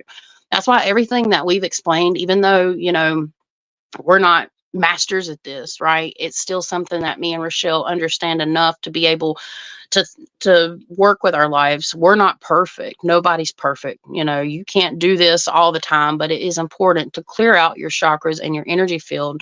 Another way you can do that is through a meditation where you imagine all your chakras. I always start from my root chakra and work my way up. Generally, you want to sit up with your feet planted on the floor, and you want to imagine your root chakra, and you want to breathe in. Imagine breathing in bright red light rays. So there's different types of rays too of light that work with healing as well. And let me get a sip. Hold on. But basically, you think of the red ray coming in for your root chakra, and you breathe in all that bright energy. And as you breathe out that murky red energy, and you do that until you visually see, feel, or know that chakra is cleared. And you do that with every chakra. And that's another way you can do meditation and try to clear out your chakras. You don't have to have all these stones to do it. The stones just facilitate. The stones have a magnetic field. So think about it as like everything has a magnetic field. Everything carries energy. And even like a plastic bucket, okay, it still carries energy. It's crazy, but it does, right? But all these stones, like quartz is in a lot of devices, whether it's lab grown or real quartz. It facilitates and holds memory and holds energy. That's why these crystals, people are like, oh my God, they're so bad, they're awful. No, we are working hand in hand with these crystals in our energy fields when we actually use them. So basically, a stone in a room is going to work with the energy in that room. That's why these things work. They work, but you also have to have that intention and that belief. Because if you don't have the intention and the belief, then there is benefits, but you're not going to be able to actually see them because your perception is you're just shadowed, right? Mm-hmm. So I word vomited on y'all for about 20 minutes, and I'm sure y'all probably have a lot of questions, and I'm going to stop there and see if Rochelle has anything she wants to add. No, I mean, I agree with that because, we like, I that's something that I preach constantly is like, we have to have a high vibration when we start to, and I have to remind myself of that too, because we're human, right? We're human. We have shit happen, and it's like, oh, crap, but we have to kind of pull ourselves out of that and raise our vibration and get into a different mindset, because our mindset's really important, and we can attract abundance to us. We can manifest things, and like we do it without even realizing it. Like I notice, like I'm able to do it really easy sometimes, and then sometimes I find it harder, but it has a lot to do with where I'm at. If things aren't going really good, I try to shift it. But that's where our mind is powerful. That's why people can pick up others' thoughts. The same thing with energy. Like when you empaths and clairsentience, when we feel like people's energy, right? Sometimes it's good or bad. It's like we're feeling their auras and their electromagnetic energy, Mm-hmm. So we are energy. We have to we are energy. We never die. So we lose this body, but our energy goes somewhere. I mean, you can watch a lot of the NDEs, and they all say the same thing, So that's all I have to add to it, I guess, Yeah. because I don't know all the quantum physics and stuff and all of that, but I Yeah. do know that we do, like, have that magnetic field. My mom has a really strong magnetic field. I just noticed that healers tend to have a stronger magnetic field because we use that energy to heal. Stop it. Yeah. So, that's how we heal, is through energy. When people have really strong energy, like my son, I swear he has some of the strongest energy out of his hands. My mom too. She calls it polarities, but Yeah. in the body. Yeah. But I mean, that's why Because we energy have healing those. works. That's why Reiki works. I actually work with a different healer. She does it different. She doesn't do Reiki, but she does it remotely. And she will go in. It's like the Chinese method, like the yin and the yang, the balance, the I Ching energy, all of that. So that's what she works with me. It's the same thing. Yeah. It's just a different way. And when I heal or I remote heal, I do it with color. Color's energy, and colors are chakras. So, we all do it differently, but Yeah, the I person don't that know. I've worked with, she might still be in the chat, and I'll give her the option to say hello to everybody if she wants to. She's up and coming in her Reiki, so she's hoping at some point soon to start doing this full time. She's amazing at what she does, and having somebody that's willing to help you and teach you these things or even help you with your body is amazing. And Rochelle and I both are blessed to have people that are willing to help because we need it. We can do it for other people and transmute energy, but everybody needs this at some point if you plan on going down this path. Will everybody on earth get a Reiki healing session? No, not everybody's meant to walk the path of spirituality. Some people are meant to come here and be extremely 3D and never reach that because that's part of their life's purpose. But energy attracts like energy. Yep, absolutely. And It that's really does. and just to throw in the thing about the cats, I notice transmute my energy. Like, I have certain cats that will literally crawl on my chest at the end of the night and sleep with me all night because they are healing that and transmuting that energy with their purring, their hurts, and just because they're astral beings, they work on an astral level. So anybody that has cats, like I think spiritual people, if they can have cats, it's important for them to have cats because I just noticed a difference. Like, when mine, I have Rose constantly. She will come and lay on my chest when I sleep. It's almost like she's taking away all that energy from all day. And I noticed too, like, if I really need it, if I'm laying on the couch or something, like I wasn't feeling good, she kept coming and laying on my chest. Like, I just have certain cats that know that will literally, like, transmute that. So Yeah. that has to do too with like the purring and the hurts. Same thing with like binaural beats and all of that. It's a vibration, like sound healing. It's a vibration.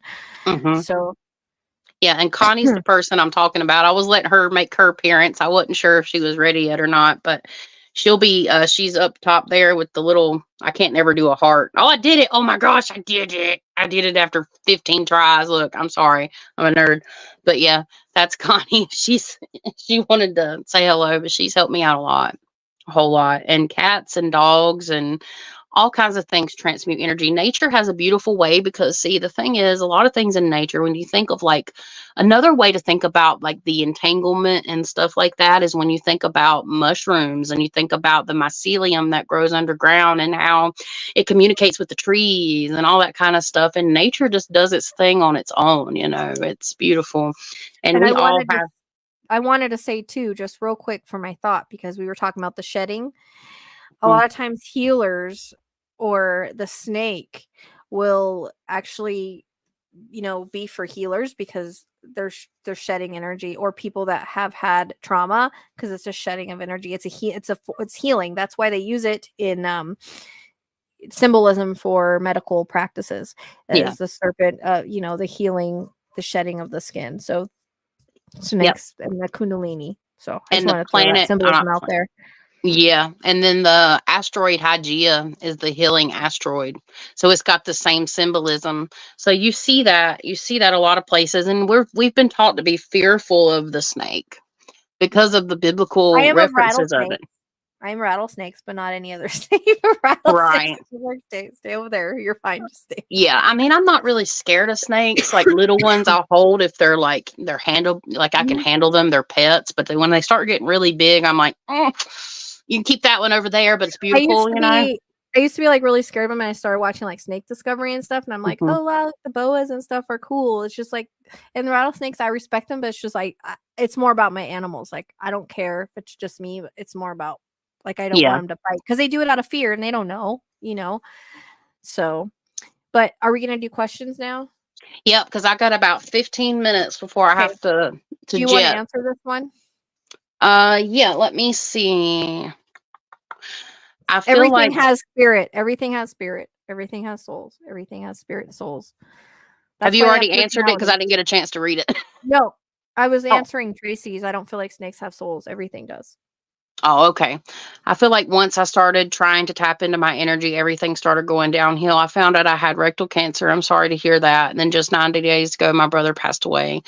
I'm sorry to hear about that. It's tough because sometimes, in life, when you started to try to tap into your energy, there's a reason for everything, right? And maybe it's to help you pull through your cancer. Like with, learning how to tap into your energy. Everybody has their time and their place, right? And I don't mean any disrespect by that. Like it's a factual thing and we all have to face that point of mortality, but learning how to deal with the energy and build your energy up. A lot of times when we all start learning how to work with our energy, we end up having like a dark night of the soul type thing. But you can have that at any point in life, and you can have that multiple times during life.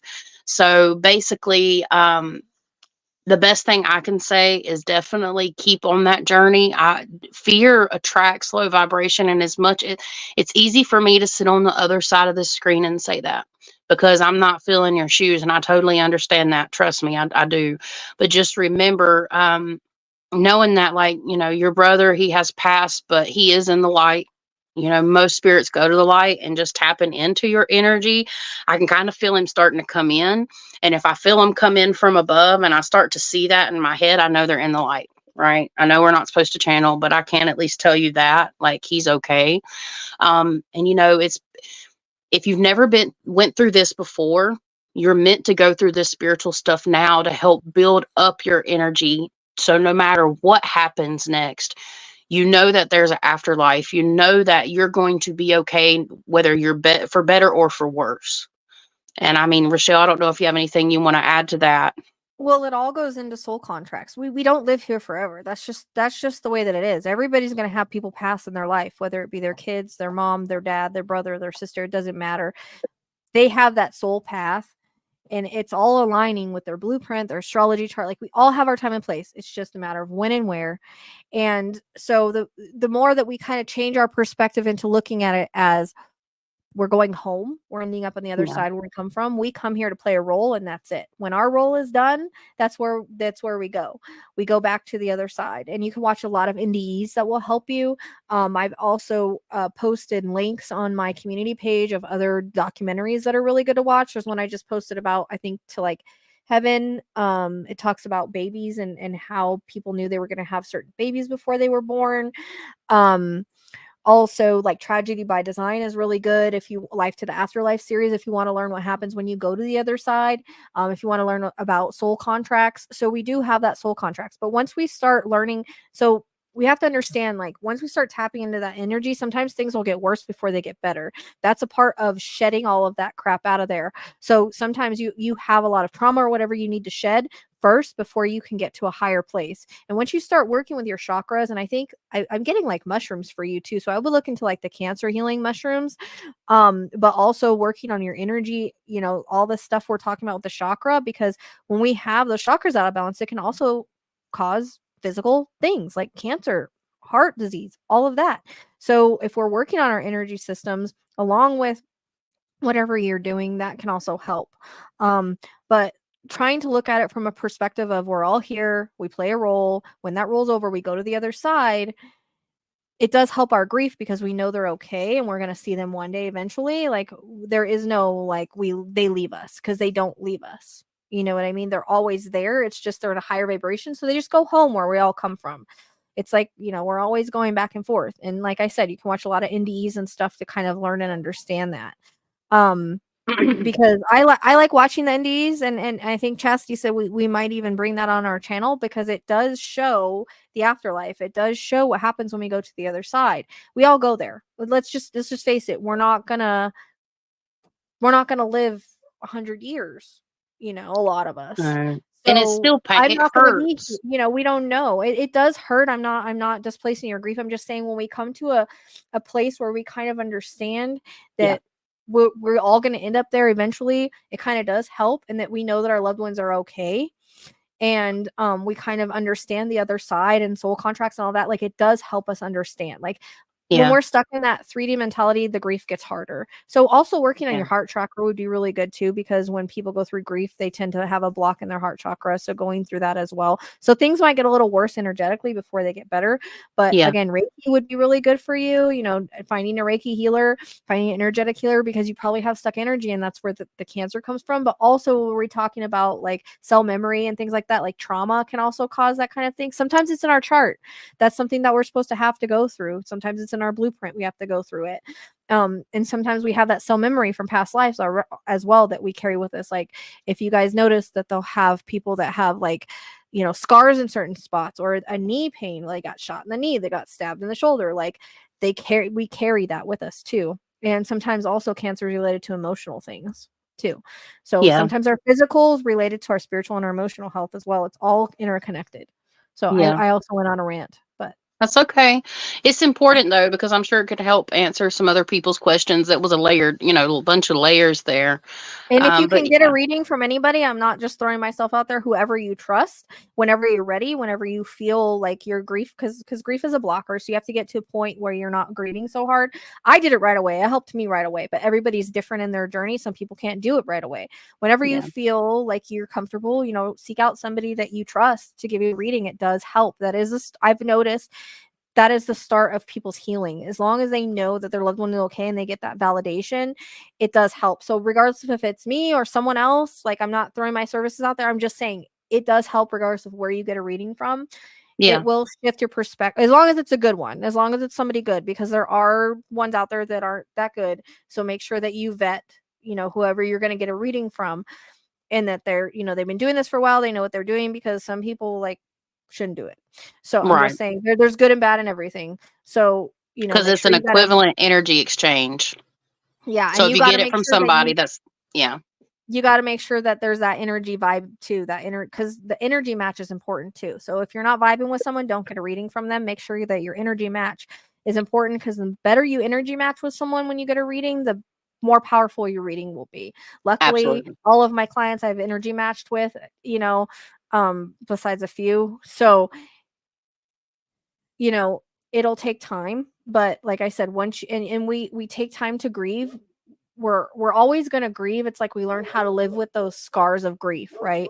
So, but once we start looking at it from a different perspective and start learning about the other side, start learning about soul contracts, start realizing that one day we'll get there with them, and if you have a reading, I promise you, no matter who it's from, as long as it's an energetic match and they're good, it will help you change your perspective and start to healing. Because I noticed that clients that I do readings with, literally, I help them. It's like almost like I'm healing them as they're getting a reading. Like, my energy is healing them. That's where the healer Hmm. part of me comes in. I just noticed a shift in the energy. So yeah, I went on another rant, but That's okay. It probably answered some more questions. But I've got maybe we 6 or channel 7. we Yeah, I channel know. I'm gonna try accidentally. to stay on a few extra minutes to get through some of the questions, because I was gonna answer this one really fast. Sorry, Rochelle. No, you're It good. says, "Is there a reason that my hearing went cloudy and I had a long ring in my left ear? It was so strange." So of course we can have different like biometric pressure changes. There can be health reasons or just normal things that this happens. But in terms of spirit, yes, like you can get spirit communication through your ears. Everybody has a different, you can set up your own parameters. Some people say the right ear is positive, the left ear is negative, but that doesn't always mean certain things. I have this happen when spirit has a message that they want to say, or this is the Ringing. only way a certain energy or vibration can communicate is through ringing. Okay. So, but sometimes like I can feel if something negative enters the room through my ears like that. I'll have popping or like that cloudy feeling. I can also tell by the way the energy drops in the room. It's like biometric pressure drop. It's almost like if you were outside and a thunderstorm was coming, that kind of feeling. But when there's no rain in sight and you have these ringings in your ear, or it could be miles and miles down the road, just a lot of factors. So there's just different keys, and you can look these up. I haven't particularly made one. I know somebody that has. I don't know if Emily released it on her social media, but that's just her key, right? But you can assign meaning. So if you're already connecting with your spirit guides, you can say, hey, if you got something you need to say, this is something you can say in your mind. They connect through thoughts, and they don't always verbally communicate, right? Especially if you're not a medium, it's a little harder. But you can always say, I want this to happen with my right ear and this to happen with my left ear. And you can set up the parameters. But I'm going to assume for you, Butter, that there was some type of energy shift that made this happen, whether it was weather related or spiritually related. I mean, unless you've been having some kind of weird stuff happen around the house. Ooh, I just got a pain in the back of my neck. Is that you, Butter? It made my ears pop. Are you having problems, Butter, at the house with anything weird happening or nightmares? It's like I just got hit in the back of the head.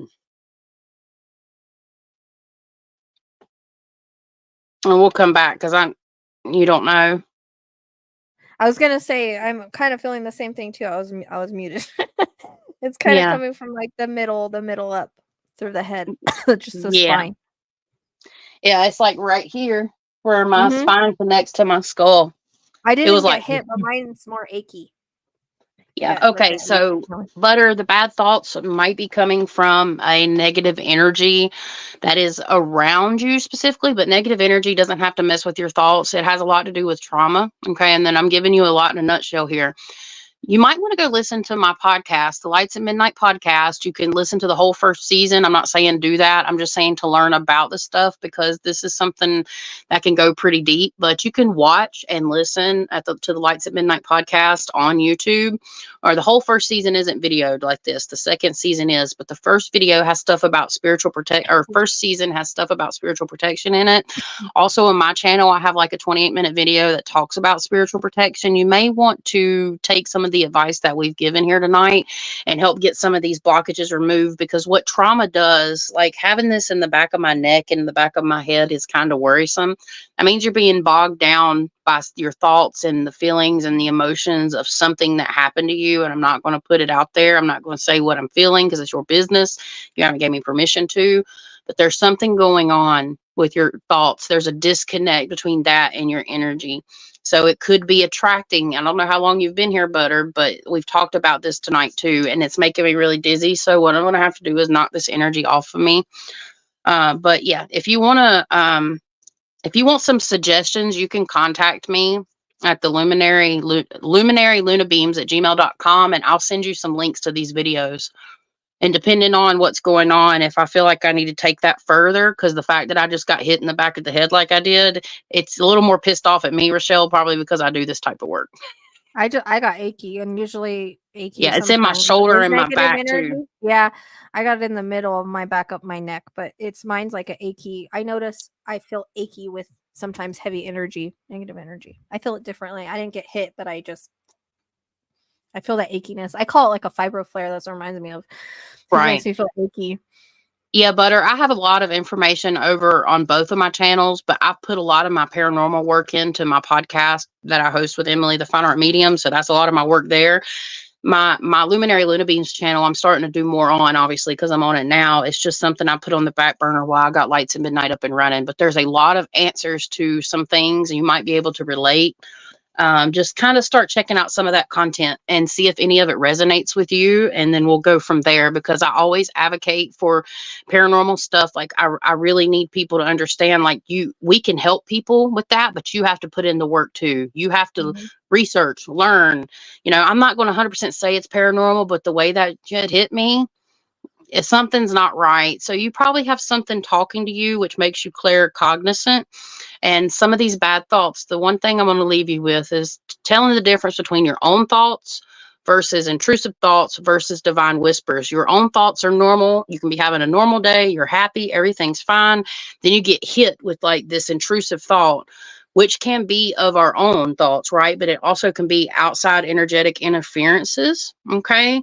That can be putting thoughts in our heads. So you need to definitely get your space cleared, butter, and do some of the stuff we've talked about tonight, because that's going to help you, because this is a process. It doesn't always go away overnight. This isn't like the movies. So sounds good, butter. We'll go ahead and move on, dear. Again, luminarylunabeams@gmail.com if shit gets wild. Okay. And everybody should work on your gifts. If you feel the need to go that way, go that way. You know, usually we have ideas for a reason. If you feel pulled to this work, it's time to do it. 100%. I'm trying to see. I'm way out the freak up here, so I don't know where's the next connection. I think you're way up sorry, here. proven audacity. Yes, work on your gifts, dear. I was going to add to that. I'm sorry. I had to clear out my energy. I'll make it really brief. Identifying where it's coming from, whether you're claircognizant, clairsentient, clairvoyant, and work on it that way. But again, about so about the trauma and stuff, you can still have trauma and work on these gifts. It just depends on which way you're wanting to go with them, right? If you're wanting to work with higher vibrate, there's different types of spiritual gifts, and you can check out episode 20, I think it's 23 through 26 on the Lights Midnight podcast. That'll tell you about that too. Not trying to self-promote, I'm just trying to, I mean, that's what it's for. It's there to help people. Yeah. So I would highly recommend watching that. I always send people to you to watch that to try to understand it too, because I mean, there's a lot of stuff in there that's important, you know, that people learn. But thank you.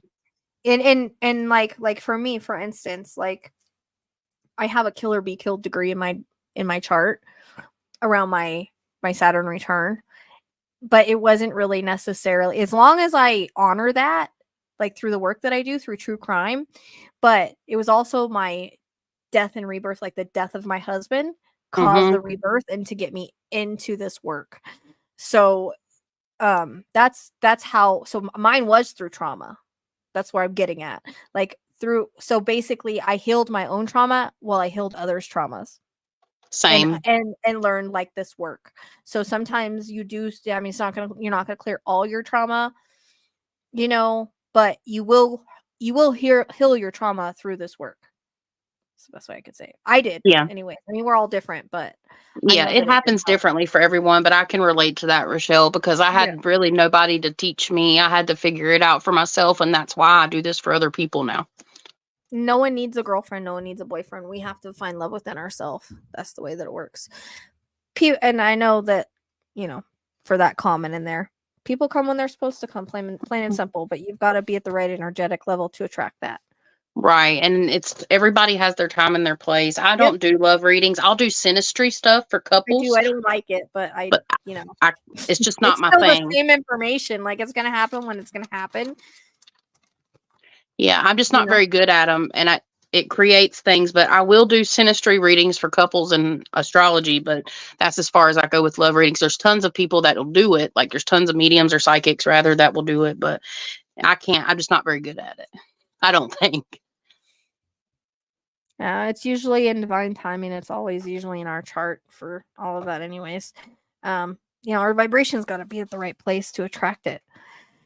And the more that we push things, the more we push them away. Can some of your dreams be past lives? I think so, because Snowfall, I had a dream that I was a man and I fell off a boat. And I was like sinking into the ocean, and the bow of the boat was up above me. And I'm so terrified of like being in the water next to a boat and looking up and seeing it. Like that's a phobia of mine. Like I'd be like, our fears come from our past life, you know, a lot of times too. Anybody else have weird dreams right now around this like solar thing? Because I keep dreaming about guns. Yeah, I had a weird dream last You. night and I keep waking up and having stuff to do as soon as I get up, so I don't have time to process it to remember, but I've been doing a lot of learning while I sleep. I've been doing a Mine like lot of learning with my guides while I sleep this week. mine's been like cops, like being like cops and like bad, like good and bad, and like the last one I got shot in the spine, like, and I Mm. felt the pain. I felt the pain of it. That's what was weird.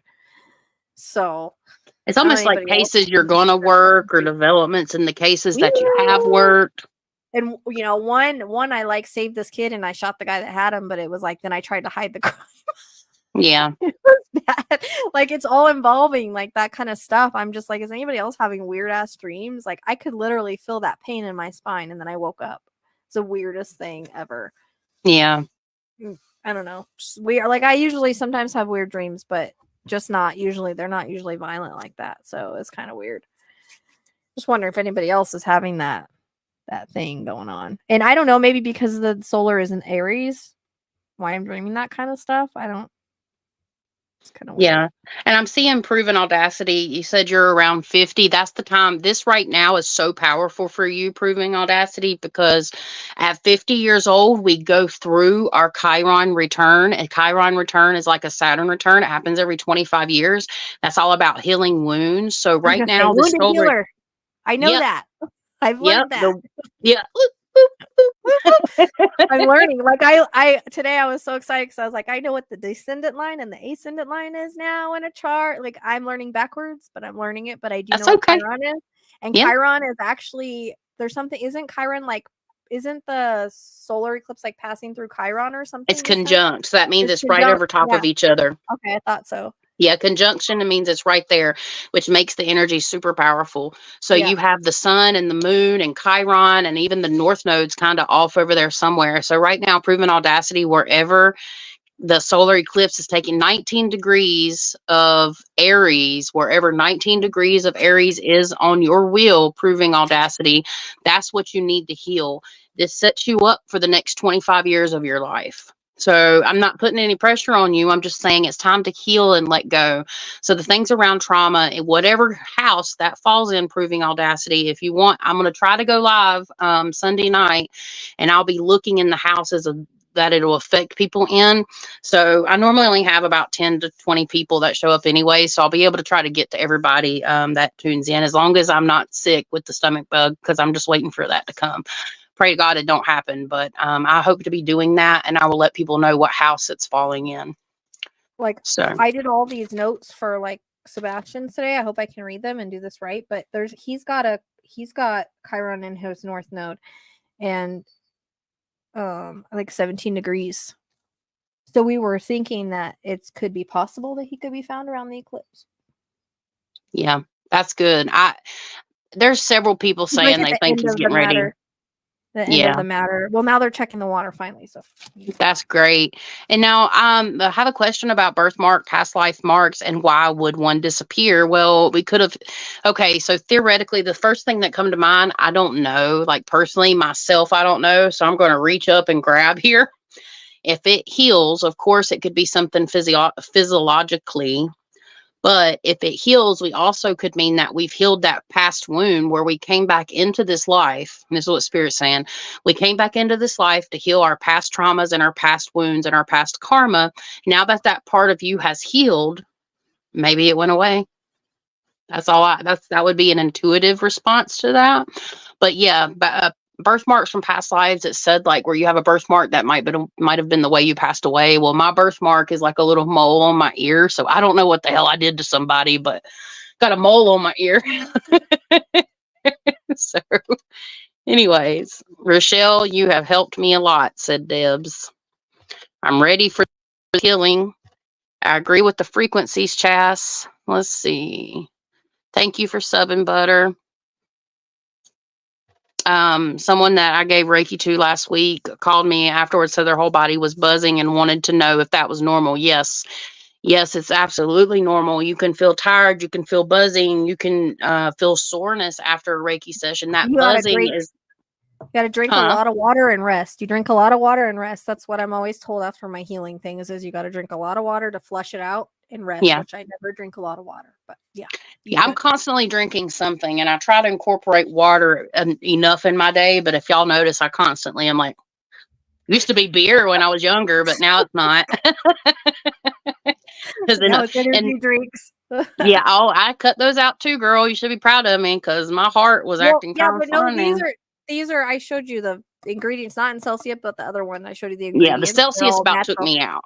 Not the Celsius, the other one, the Yeah, Rainstorm or something like Brainstorm. that. Yeah, it's got all lower, like there's no caffeine or it's just all vitamins. Yeah, but yeah, that's possible. And it's all about like, so when I astral projected, I had that whole buzzing thing, like, because I actually, the first time that I did like a full remote clearing and it 100% worked, right? Because it's not always up to me. It's only up to divine spirit what they're going to do. And it's up to the person or whether or not they're ready to accept it. That's my personal opinion here. Some people may disagree with that. Like divine spirit can take care of anything, but if it's not the right time, it's not the right time. Only I can facilitate and speak for, my experiences and stuff like that. Everybody's situation is different. But that's what happened to me the first time I ever cleared a house remotely. And like, it was wild. I had this whole like download experience and I shot up through space like a space tunnel and I was fully awake, but this was all happening. And my body started vibrating, not like, but it just felt like vibrating. And I literally went up into a heavenly realm and kneeled at Jesus's feet. I'm gonna cry because it was powerful. It was really powerful. You can tell because I'm watering up. It was crazy. So that was the first time that ever happened to me, is when I did a remote healing on somebody's house and ultimately themselves. I mean, I've seen something similar, but it's with victims on the other side. You know, Yeah, I've seen them with Jesus and stuff like that. So those things are really powerful when you have it things is like that very. happen. It's just feeling the energy. I remember the first time I ever channeled Jesus, it was for a client. And I don't even know how it happened, but literally you could feel the energy in the room shift. It was so like powerful that my lights were flickering. Like Hmm. I never experienced or felt anything like that in my entire life. And just the whole, I don't even remember what I channeled, but it was just so like just crazy. So Yeah, yeah. it is. It is crazy. And one time I was doing a blessing on someone in my home. They came for help and we started reciting the Lord's Prayer because I think it's important to use whatever that person's comfortable with. Like if it's outside in a certain type of religion I'm not comfortable with, I might not be the person to help clear that person. It might be somebody else. Or I can pray for them, but a lot of times I use in Jesus' name and that works for me. Is it always what I use? Most of the time, but not always. That's just what works for me because of my experience, right? Is it biblical type? Not really, kind of, but in biblical terms, we would be blasphemous and we're going to burn in hell. Okay, that would be us. That's what they look. I had a girl actually block me today because she reached out for help and I told her I'd have to channel in what was wrong and then she blocked me. And she's You know, having really bad things. and I've sent clients to you and they're like, I'll reach out and then they never do. You know, you have They to get cold really feet. want it. You know, it's like you have to really want it done. Like you can't sit here and Mhm. complain about stuff and then don't do anything about it. You know, that's Yeah, on or be you. open-minded to Yeah. how it goes Or away. yeah. But you can send healing anyway. Like I can send healing remotely just by thinking of someone and sending it. It's all about intention. You Yep, know, the I prayer imagine is I healing. imagine color, like I'll imagine it around the area that it needs. Sometimes it's full, like I'll start it, like say it's a heart. I'll imagine like green around the heart, and I'll expand that throughout the body. That's how I heal. And so that's what I've also taught my son to do, and he's an amazing healer. But we all heal differently, so you can do it remotely just by intention and visualization. So Yeah, I mean, it's tough. Oh, what I was saying was, I was using the prayer in Jesus' name, like Our Father who art in heaven, hallowed be thy name, that yeah, prayer, and I was helping get something off of somebody, and all the lights went out in my house, and it wasn't. It literally the lights cut off, like you would see it's on the the most movies. powerful prayer for clearing. I always used to tell people that, like, if you have something really bad, like you repeat that, it's clearing. Whenever I've been attacked, that's what I've used. It's one of Yep. the most powerful prayers you can. Yep. Yeah. Can you all ladies remove or heal our blockages at all? Is that the one you just answered? No, I answered the healing through the gazing into one's eyes one. I do not specialize yet in like physical stuff. I only do remotely and for places. Do I in turn heal people with my naturally? Do I absorb people's energies? Because people talk to me. Okay, this is what I don't know if anybody's in the chat that's worked with me that can help back this up. But like, and the same thing with Rochelle. This is what we do. We talk to people. We work with them. She helps send healing through the body. I can help do that, but I don't advertise that because it's something that I'm not quite ready to embark on. Do I have the ability to do that? Spirits told me when I'm in my 40s, I will work more on the energy healing to the person, but I heal spaces and I heal people through conversation. So people commonly report speaking with me, they feel happier, more relaxed, like they're able to actually be themselves. And I remove energy blockages that way. Right. And I remove energy from spaces and stuff. And I think Rochelle just said she sends energy healing out, but I do help heal. I transmute energy through. It's not all me though. I can't do any of this without spirit and spiritual guidance and divine beings. We're just the conduit. It's not me doing it. It's just I'm facilitating that action. We are mediums. We are the middle point between earth and heaven. Mm-hmm. That's why we have the term mediums, not large. Yeah. Because we're in the middle. We're in the middle, man. I have foreshadowing dreams. I have had a dream about an earthquake and just found out today. Yep, that did just happen in Taiwan. That's precognition. You two are so. Oh, thank you, Connie. You two are such I beautiful have so much souls. precognition, it's ridiculous. But mostly She in does. cases, like it's crazy, and it'll come in other cases. But we notice that like my interconnecting is having to do with the planets and astrology now. And now that I'm learning the astrology, we're understanding why all my cases interconnect the way that they do. That's why Mhm. a spirit leads me to the next one. I don't lead it. Like for instance, Duncan came in one of the readings I just did, and that was just a lady that was just found. And I had just kept seeing running through the woods, and I don't know if that was her or not, but she was found in the woods. So, Yeah. and like her last name was Duncan. Like it's just I'm like, it's not Dunkin' Donuts, it's probably a name, and then it ends up being a case. It's just weird. I mean, we all Yeah, work yours differently. interconnect like that for a reason. Yeah. It's well, we're noticing it has to do with the astrology. Like all these Mhm. cases that have happened, they're all similar astrology. They all Astrology is have beautiful. similar things. Yeah. So that's why spirits like learn the astrology. Now you'll understand why things are interconnecting and why you're working certain cases and why cases choose you. Rochelle's You putting me know? to work behind the scenes, y'all. She's Yeah. like, you better learn this stuff. You're going to help me. No, she's not. She's not. Well, Not at all. my other friend is helping me behind the scenes. So like when I put stuff out, like I'm learning through her, but like she does the work and then she'll help me with it, and then I'll tell you guys because she doesn't Right. really want to be on YouTube, but it's because it validates the readings, and so because the astrology is going along with their with blueprints and stuff, so it literally validates each other. But I'm talking her into coming on to talk about BK's chart and Rick Allen's chart after the Mercury retrograde, since it's something new. So Yeah. she's getting used to that. She probably won't show her face, but it'll be very interesting. It took me a long time. Like I had to do lights at midnight. If I would have done lights at midnight like this and had enough confidence to do it like this, me and Emily probably would have been a lot further because we actually are getting ready to reach monetization. We reached the first level. We probably got maybe one more video and we'll be completely monetized. Thank God on lights at midnight, which is not about money. I just want to go places.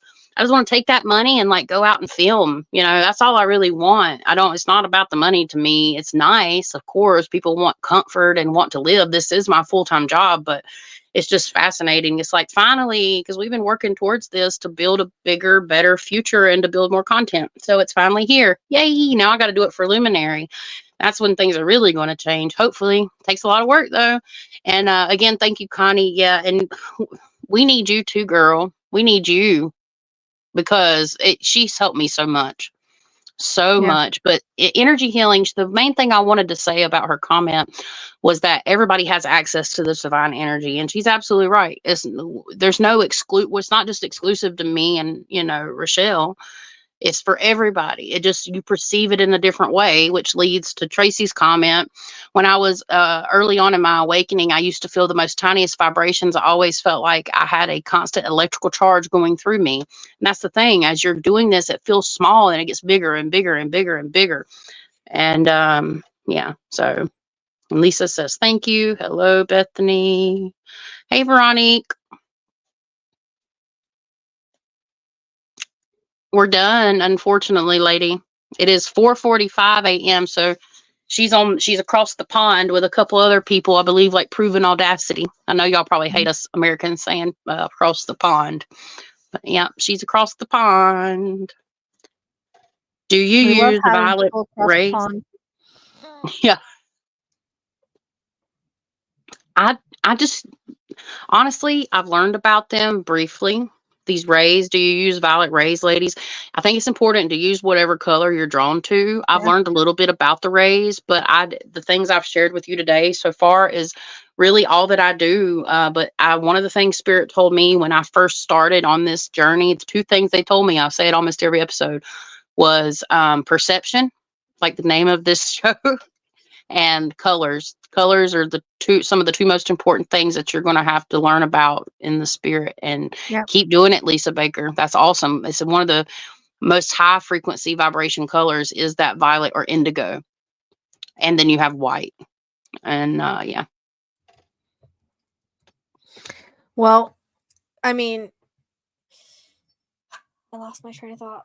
Oh, pink. I always tell people to put out love. Like, like if someone's crying or they're upset, like imagine pink around them. That's the color of love and compassion. And I learned that through can't remember who I learned it through. It was a different medium that's all about color therapy. Color therapy is a real thing. Green is healing, white is light. So whatever color you feel like using, purple rays are spirituality. But I always tell people, like, if people are having problems with people in their family, like their kids or whatnot, that they want to reconnect with, imagine pink around them. Send love to them, even though it's hard. Let go of the things that are keeping you apart. Give forgiveness. That energy will help. But you can always just, throw out protection around your kids if you want to. Like, it's color is important. Color, I totally believe in the power of color. Yeah. Facts, Veronique. Facts.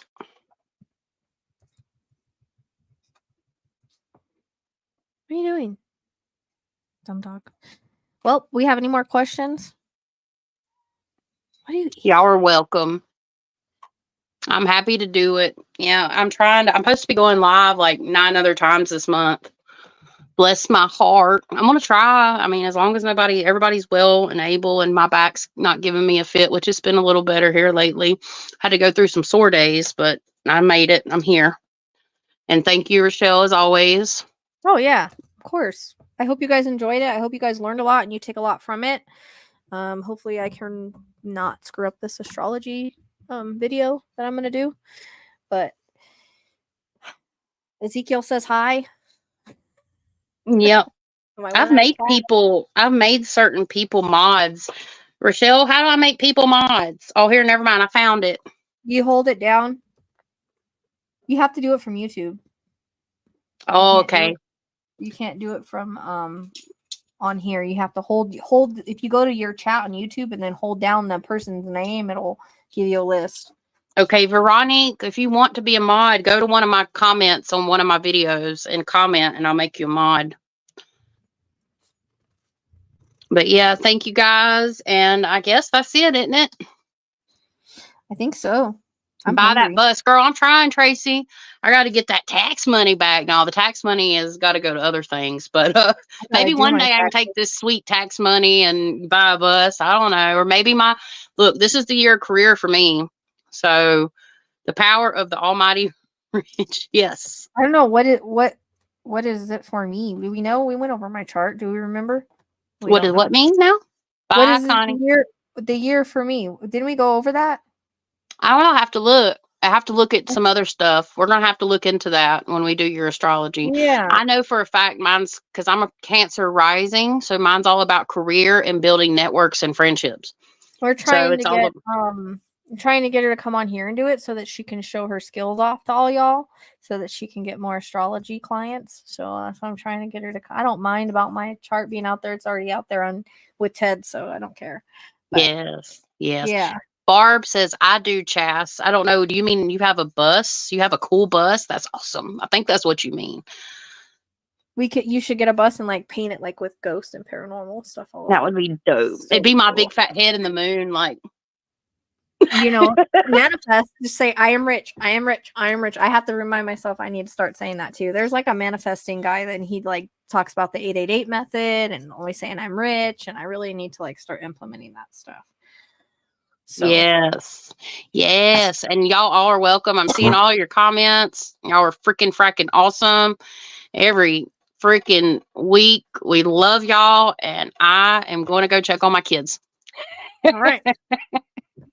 I'm gonna go work. I'm Yeah. gonna eat something and then I'm gonna get this video out for Sebastian. I gotta so. work too, but Well, I'm gonna do the video for Sebastian, but you know what? These cards, we'll see. I'm so excited.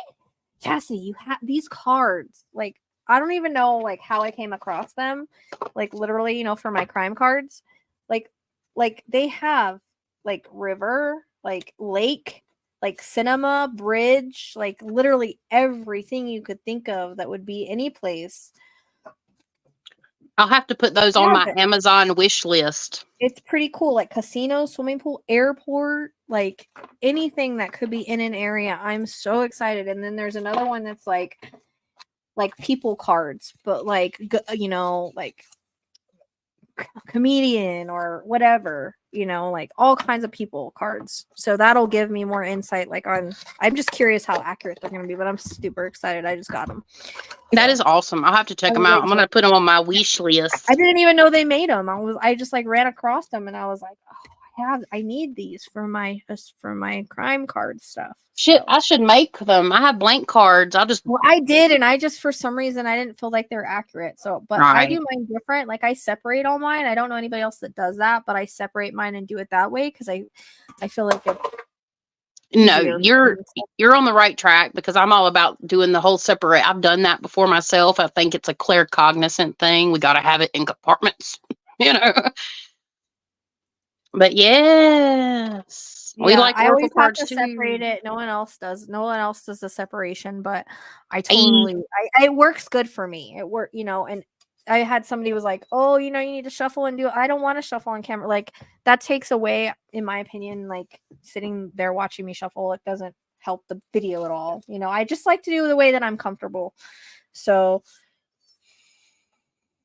yes, I'm excited. To see Emily released hers. I'm excited to see yours. Now I got something to watch while I contemplate my life because I'm trying to release a video that I've been working on channeling in for Selena Spooky Boo.